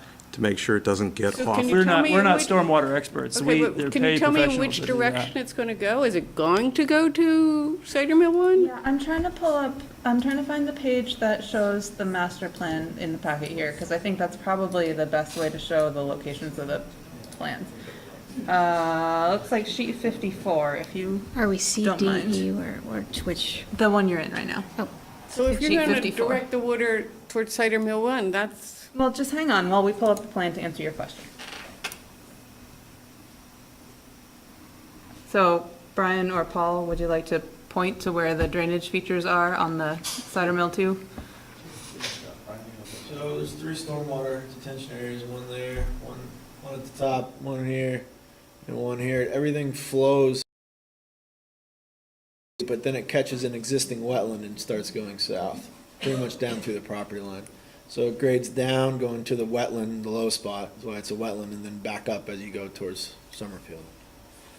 So it originally goes towards Cider Mill 1, because it's the low period, low spot, but then it drains naturally to the south.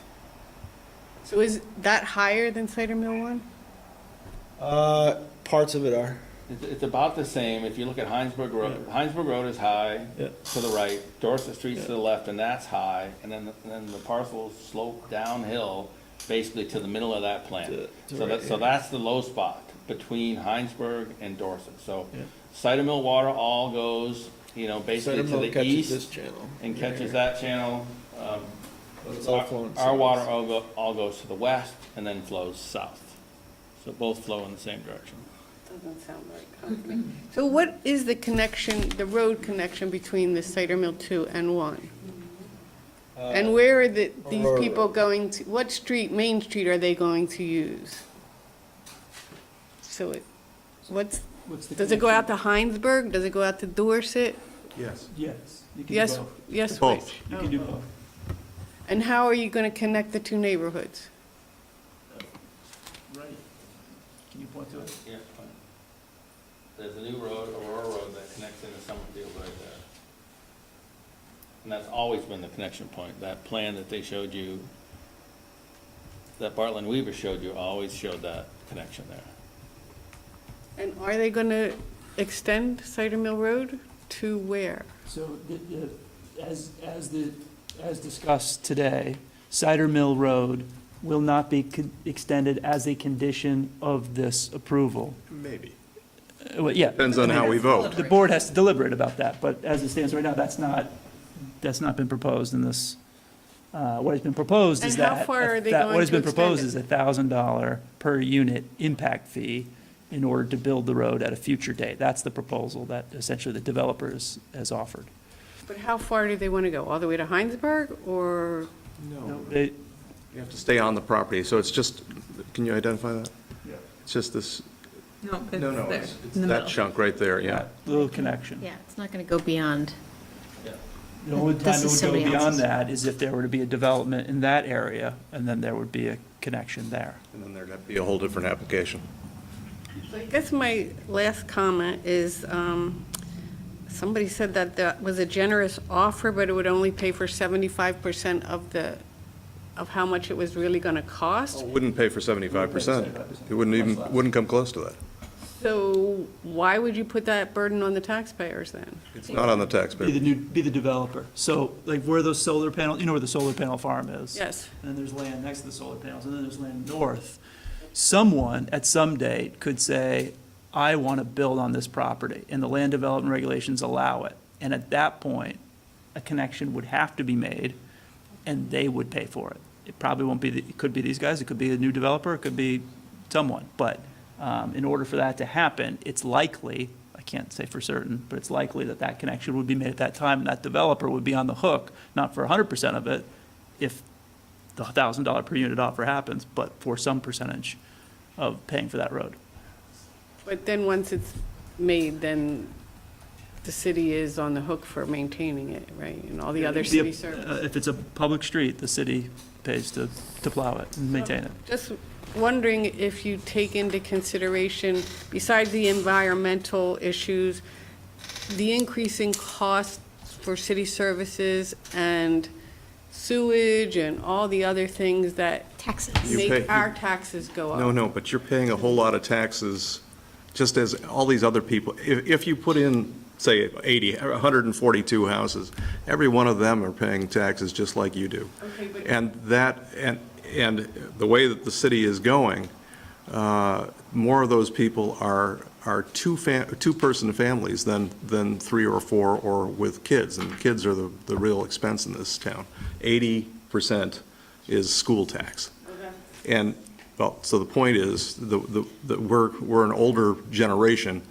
Our town is getting older by the minute, and frankly, the taxes are positive to the town, not negative. that's not what's happened so far, that my taxes Absolute- have gone up. I'm not saying that the town isn't spending money on all sorts of other things. Without building the property tax base, your taxes would go up much higher. Yeah. I'm sorry? If we don't without an increase of the property tax base, it's possible that your taxes could go up higher. Oh, it would, not just possible, they would go up higher. Because 80% of I it think- is, A huge piece, you should look into the grand list, go see Kevin Dorn and get an instruction on that, because There it's, is research contradicting that anyway, saying that an increase in population does not, in fact, decrease the tax rate. you're welcome to come see me What if we have to with build a new it. school? You're saying 80% are kids. No, I'm saying 80% of your property tax bill 80% goes to the schools. 80% goes to the schools, and 80% of the housing, it doesn't have kids. So the point is that actually it's just the other way. Anyway, if you find a study, I'd love to see it, because we've studied this for years. Okay. And a comment about what the other people spoke about the last time they were here, asking for the increase, the wildlife corridor, the environmental impact. Was that taken into consideration? Absolutely. In fact, one of the conditions are, when we talk about that connection road, to make sure that there wasn't any, it may not satisfy everyone, but there was taken into consideration that when the road is built, connecting Cider Mill 1 and Cider Mill 2, that there not be guardrails or anything that would block wildlife from Well, and there's the crossing. park too, And that there was a park and it's been returned to wild space. So that corridor has been widened by at least one development lot width. So my answer to you is yes, it was taken into consideration, action was taken, and we appreciate the public. Thank you. Are there any comments? Please come up.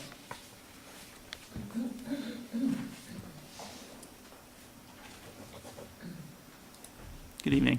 Hi, I'm Laura DiMaroni, and I just have a question because I had gotten in touch with Justin Rabideau at the beginning of summer, and then again, maybe a month or so ago, because at one of the meetings, it was suggested that there could be an additional traffic study on Cider Mill Drive. There was talk about how fast the traffic is and where the bike path comes out and then connects on. There was a lot of discussion about how dangerous it was, not only for speeds, but just the different intersections. Initially, he said it would be done, and then when I got back in touch with him again later this summer, apparently there'd been a equipment malfunction, but he hoped that it would still be done. I wonder, I haven't heard anything more, and I wondered if anybody here had heard anything more about Justin Rabidou's department going ahead with the traffic study that we requested, I mean, me and some of the other neighbors who live in Cider Mill area. Do you know anything about that? Yeah, so we referenced the, I'm sorry, I'm looking at my memo here, the BFG memo. Is that perhaps what you're referring to, Laura? BFG planning memo? I don't, well, So this memo was created to study the potential Cider Mill connection, Cider Mill Drive extension, I'm sorry. And it addresses a bunch of things. It addresses traffic, it addresses bicyclists and pedestrians, it addresses expectations of residents, it addresses functional classification. So this is the study that the board asked to be prepared.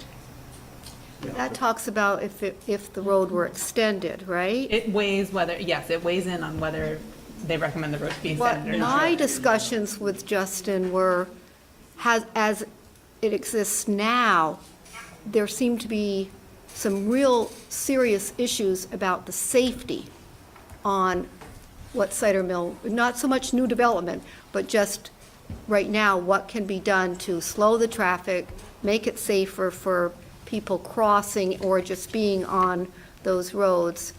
And I'm not sure where that stands, because my second request to Justin was, has it been done yet? Knowing that there was an equipment problem, I haven't heard anything. So I'm just wondering if So any, your concern, just to summarize, is the traffic mitigation in Cider Mill 1. Yeah. There's now concerns about Cider Mill 2. right, do you know if a city study has been done on what is there now? I've never heard of any. Do you have any suggestions on, other than to just keep in touch with Justin Rabidou? When neighbors are concerned about traffic in their neighborhood and want to know if they can install traffic mitigation efforts, they typically bring that up with the city council. Is that, am I wrong there? Oh, no, I mean, going to Justin is the right place to go. That's what I was He is streets. told. I think you're in the right place. That's what was suggested way back when I first started this, and so that's what I did. No, I think you're in the right place. He's got an amazingly busy summer still left. And so my guess is that if he's got time, it's going to be a month from now. Well, I don't mind getting in touch with him. I just wanted to make sure that You're in the right place. it hadn't already been done, or that there was something else I should be doing. No, you're in the right place. Okay. Thank you. He may need approval in the city budget to be able to do these things, but ultimately, it's his recommendations for what happens to city roads that really make it. Okay, make things all right, so I'll continue on. You're in the right Okay, thank you. Any other public comments? Come on up. Hi, Hi, you state your name for the record. Karen Vino. Hi, Karen. Hi. I live on Winesap Lane. I had a question for the DRB members, and that is, I'm not sure if I understand correctly, but correct me if I'm wrong, that the $142,000 from the developer was to be put in escrow for building the road, which is the Cider Mill Road extension. Is that a correct assumption that That's what they're proposing. It's a proposal that we It's a continue to proposal. review. Okay. And I don't have a problem with that. What I'd like to point out in thinking about this, because the road could either be built now before the development impacts Winesap Lane and Brayburn, or it could be built many years out, if I'm understanding you correctly, when additional developers want to tap into that connection. I want to point out, as you're already aware, that BFJ did the independent review and supported the building of the Cider Mill Road extension. that the comprehensive map in South Burlington has already planned for that extension to be in, which we know. Our South Burlington land development regulations in the southeast quadrant, Article 9, Article 15, support the extension of that road. I provided the DRB with 55 signatures of people in Cider Mill 1 who support the development of the Cider Mill Road extension. And we also had the traffic review study indicating that Brayburn and Winesap Lane would see approximately a 75% increase in traffic on their neighborhood streets at full build-out of Cider Mill 2. That was noted. So with all of this information, you know, as we know, this has been a one-year project of you guys listening to me and me listening to you. Hopefully it hasn't been too painful. With all of this information and going through the process, I've learned a great deal, and I'm glad I got invested in it. I'd like to point out, though, that there is millions of dollars that are being made by our developer, and I support that. I'm all for people making money. And there's certainly millions of dollars being made by South Burlington as they collect taxes off of each of the units at full build-out. You know, so I understand the big picture. Money is flowing. My request to you people as DRB members is to consider that this building of the Cider Mill Road extension is only $700,000 by comparison, as all these millions are going back and forth. If you delay in requiring that road to be built either by the developer as part of the permit process, or, you know, delay it for whatever your reasons are, the burden goes on our neighborhood streets to collect that traffic and deliver that traffic over to Dorset Street, which to me just seems it's just so unfair to have that happen. We know Cider Mill Road was designed to be a collector street. That's the intention of it. And we know that Winesap, Brayburn were designed to be neighborhood streets. So I encourage you, as you have to deliberate and make your decision as to when this road would be built, that you go sooner as opposed to later. So thank you for considering that. I appreciate it. Any other public comments?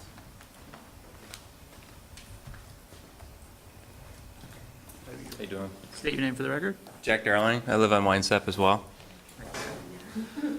So with all the information that you've been given by the different traffic studies and the proposal that you've been given by JJJ, I guess my question is there any way of instituting when the road would be built? Because we know if the city, just from all the time I've lived here, they have yet to really build a road other than Market Street, and that's questionable as to whether they really did it. So with them not being able to build streets and you having $142,000 of $700,000, I guess my question to you would be, if that's an acceptable policy to you, how do you plan to get the street built other than relying on the next builder that could come through in 40 years from now? Because this directly impacts the price of my house, it directly impacts the quality of life I have at my house, and everything else. And I pay currently taxes in South Burlington, which are substantial. So it seems like you're hearing us, but there's other deals going on behind the scenes, and it seems like if you have more money, you're going to get what you want, and what they want is to not build the road. What the neighborhood seems to want is they want the road built. You have the authority to do that. To me, settling for $142,000, which we'll probably never see on this road being built, it'll be used for something else than South Burlington. So I don't see this as a win at all. That's my comment. Thank you for your comment. Thank you. Any other public comments? Come on. Sarah, can you state your name for the record? I'm Sarah Dopp. There's so many concerns I have with all of this, and most of it's carved in stone so that we can't do anything about it anyway, but I'm really, worried about that wildlife corridor, even though it's been somewhat widened. It's really going to create a plug, excuse me, in a north-south corridor there. I heard some things about water tonight, and maybe I'll concentrate on that mostly, but one quick question. I may have misheard, but did I hear the phrase, some of the units being built on common land, or did I mishear that comment? Yeah, that, Cider, Cider My Home on Cider Mill 1 is built on what's called common land. It's a, I don't know, if you answer it better than I can. It's essentially like a condominium plan. Condominium. If you own a condominium, you own the unit, but you don't own the land around it. So a number of the units will be similar to a condominium. They may be single-family homes, but But the you don't land own the isn't land? common. You don't own, you own the land underneath it, but you don't own the land around it. You can't build a structure, I can't build a structure in my backyard because that's common land. I see. This was. Lawn care is taken care of by a property management agreement. It's quite common for these large developments in our area and other areas. Yeah, okay, I know there's common land in this and other developments, I understood that, but I guess I really thought that was, exterior to the housing. That's what we call the open space. So we have okay. lots, then we have common land, and then we have open space. I see, So the okay. open space are the portions that no building is allowed, and the open space changes. Some places will be allowed to brush hog, some places we won't be able to touch at all, other places we might keep mowed as a play area. So that's one thing that the board has asked us to come back with additional information as to just how each different area will be maintained. Yeah, okay. Well, so I've learned something that's interesting to me. The term common land means sort of land held in common for everyone's use. Well, you don't put a house on it then. That's where my logic was going, so thank you for that explanation. Water, I've heard some things about the general flow. I know the stormwater ponds, but the general flow would go south and west.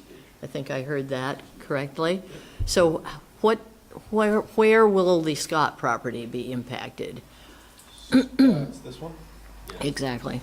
So, yeah, the wetland connects, through, and then it flows south here. I do and it indeed know. Flows south here. Yeah. So that's pretty, I don't even know if we have contours where the Scott parcel is. But all the stormwater system is designed to basically mimic what's there now. We designed the stormwater ponds to discharge at a rate that's equal to or less than what's there now. I hope it's less, because there's a significant, I think you've shown it already, a significant wetland environment that runs down through there. It feeds a pond on my neighbor's house. It's a significant wetland. When it freezes in the winter, it's many feet wide. Anyway, it will, if more water is added to that system, it will impact my property as well. So I understand that the Jewetts were concerned, and it will impact my property as well. I already have a very wet field south of the Scotts on the west side, and it'll be. Go into that a little bit. There's an infiltration requirement, right? Okay. Pretty much all diesel. Okay. So the 1 year flow has to be no higher peak or no higher volume?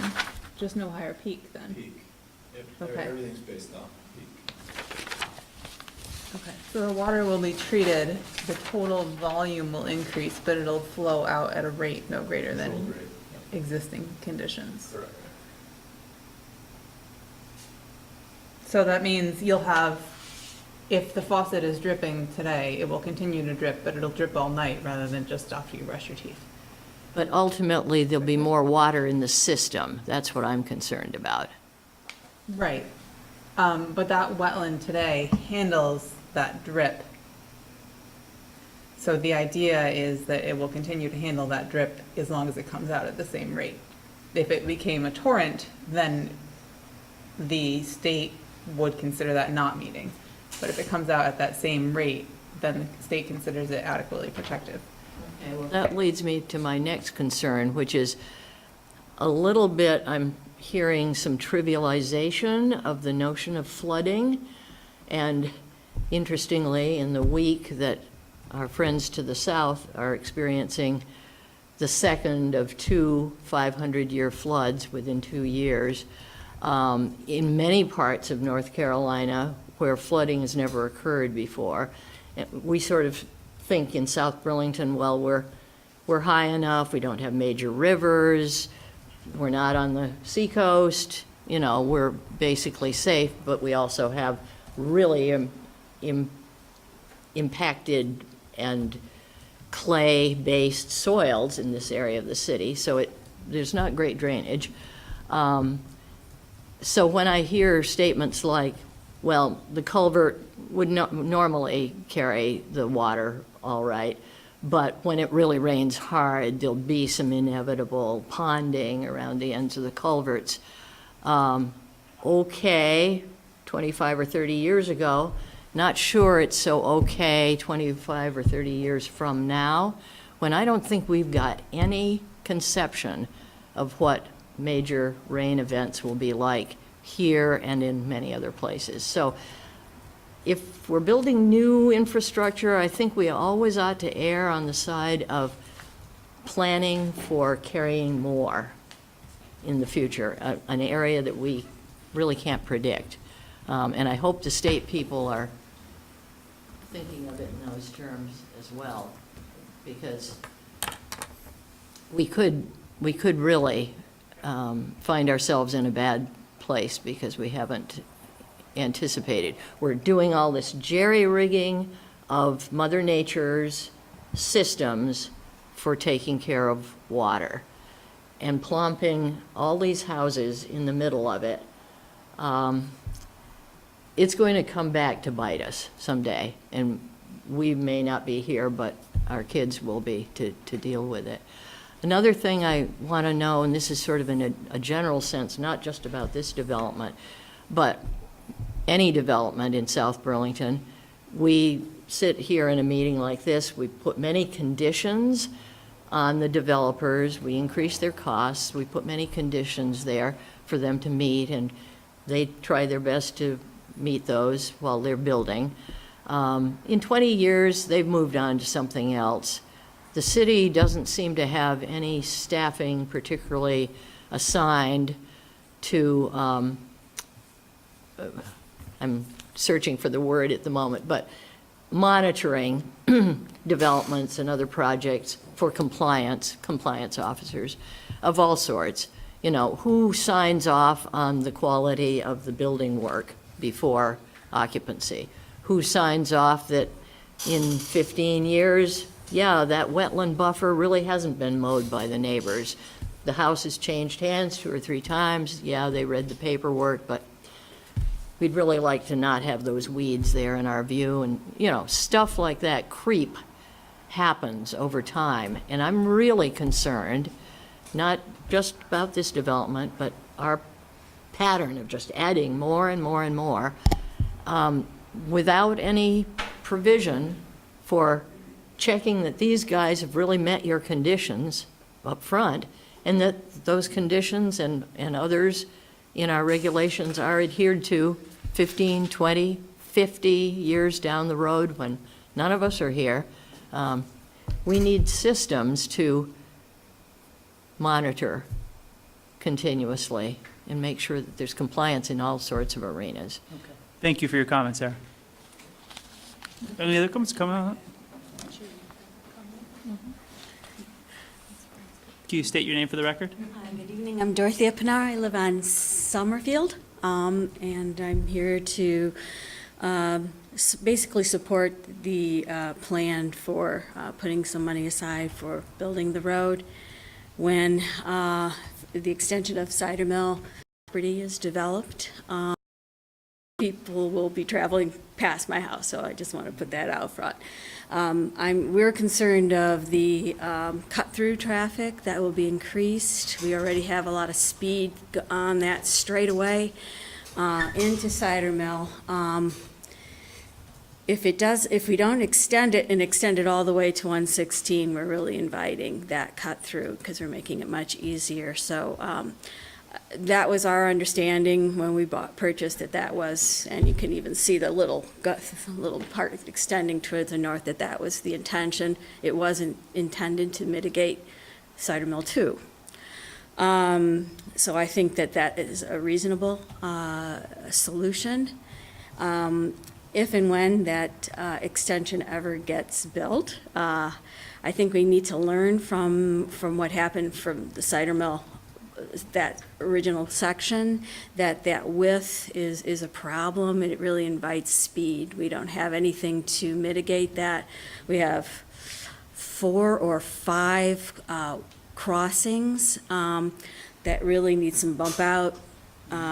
It's very difficult to see people crossing. I've had to stop really on a dime as people are coming off the bike path. So when we do extend that, when it's developed to the north, I would suggest a narrower road, because it is a very important connection for wildlife also there. So mitigating that in the future would be extremely important.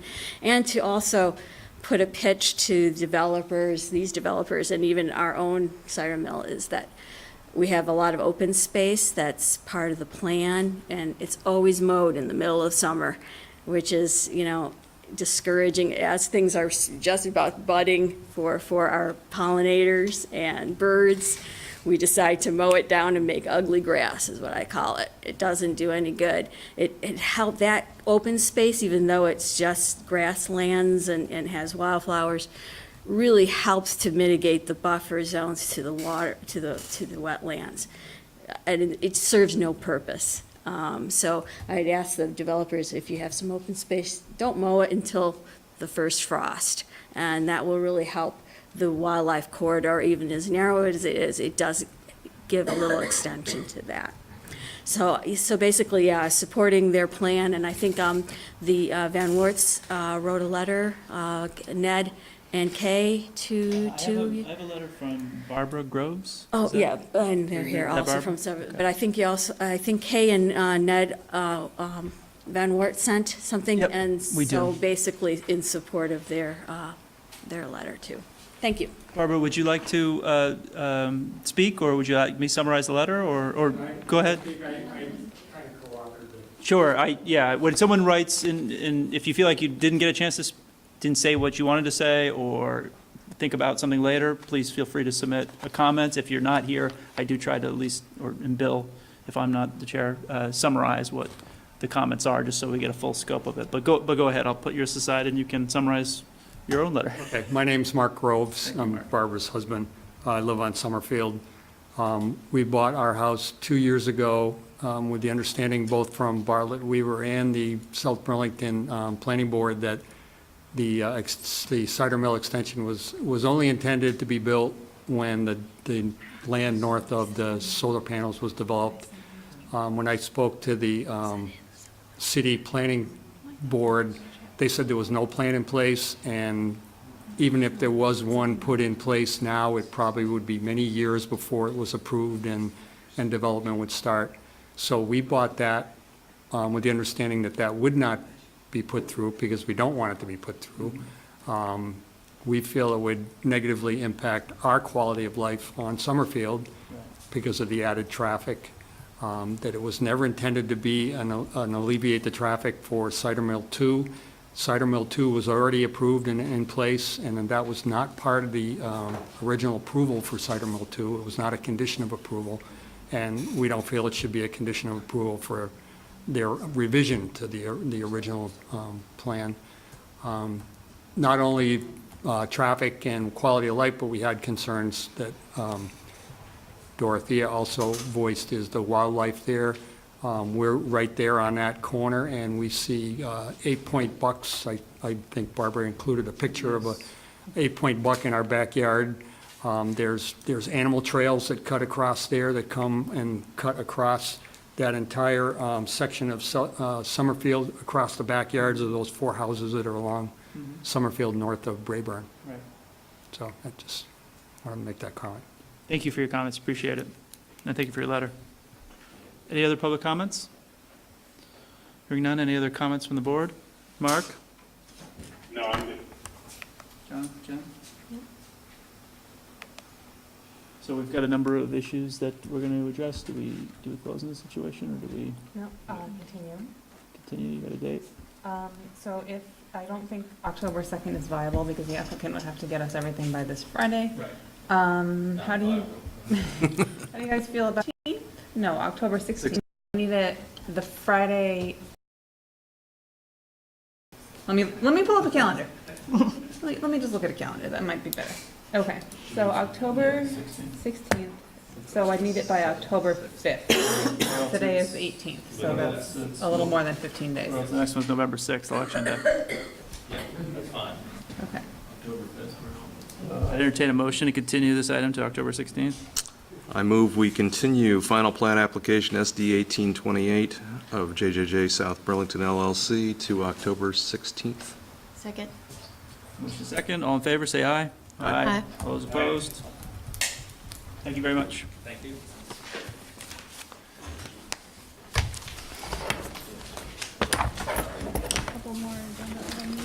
And we are now minutes, number 10, none are available. Is that correct? No minutes are available? Minutes are available. Is there any other business? Seeing none, we close. Sorry, go ahead. Barb, did you say something? You have a deliberate on the master signs? Yes. We're going to deliberate on the signs, but right now I'm going to close the public hearing. This has been the South Burlington Development Review Board meeting. Good night. Charlie. I said good night. Thanks, Joe.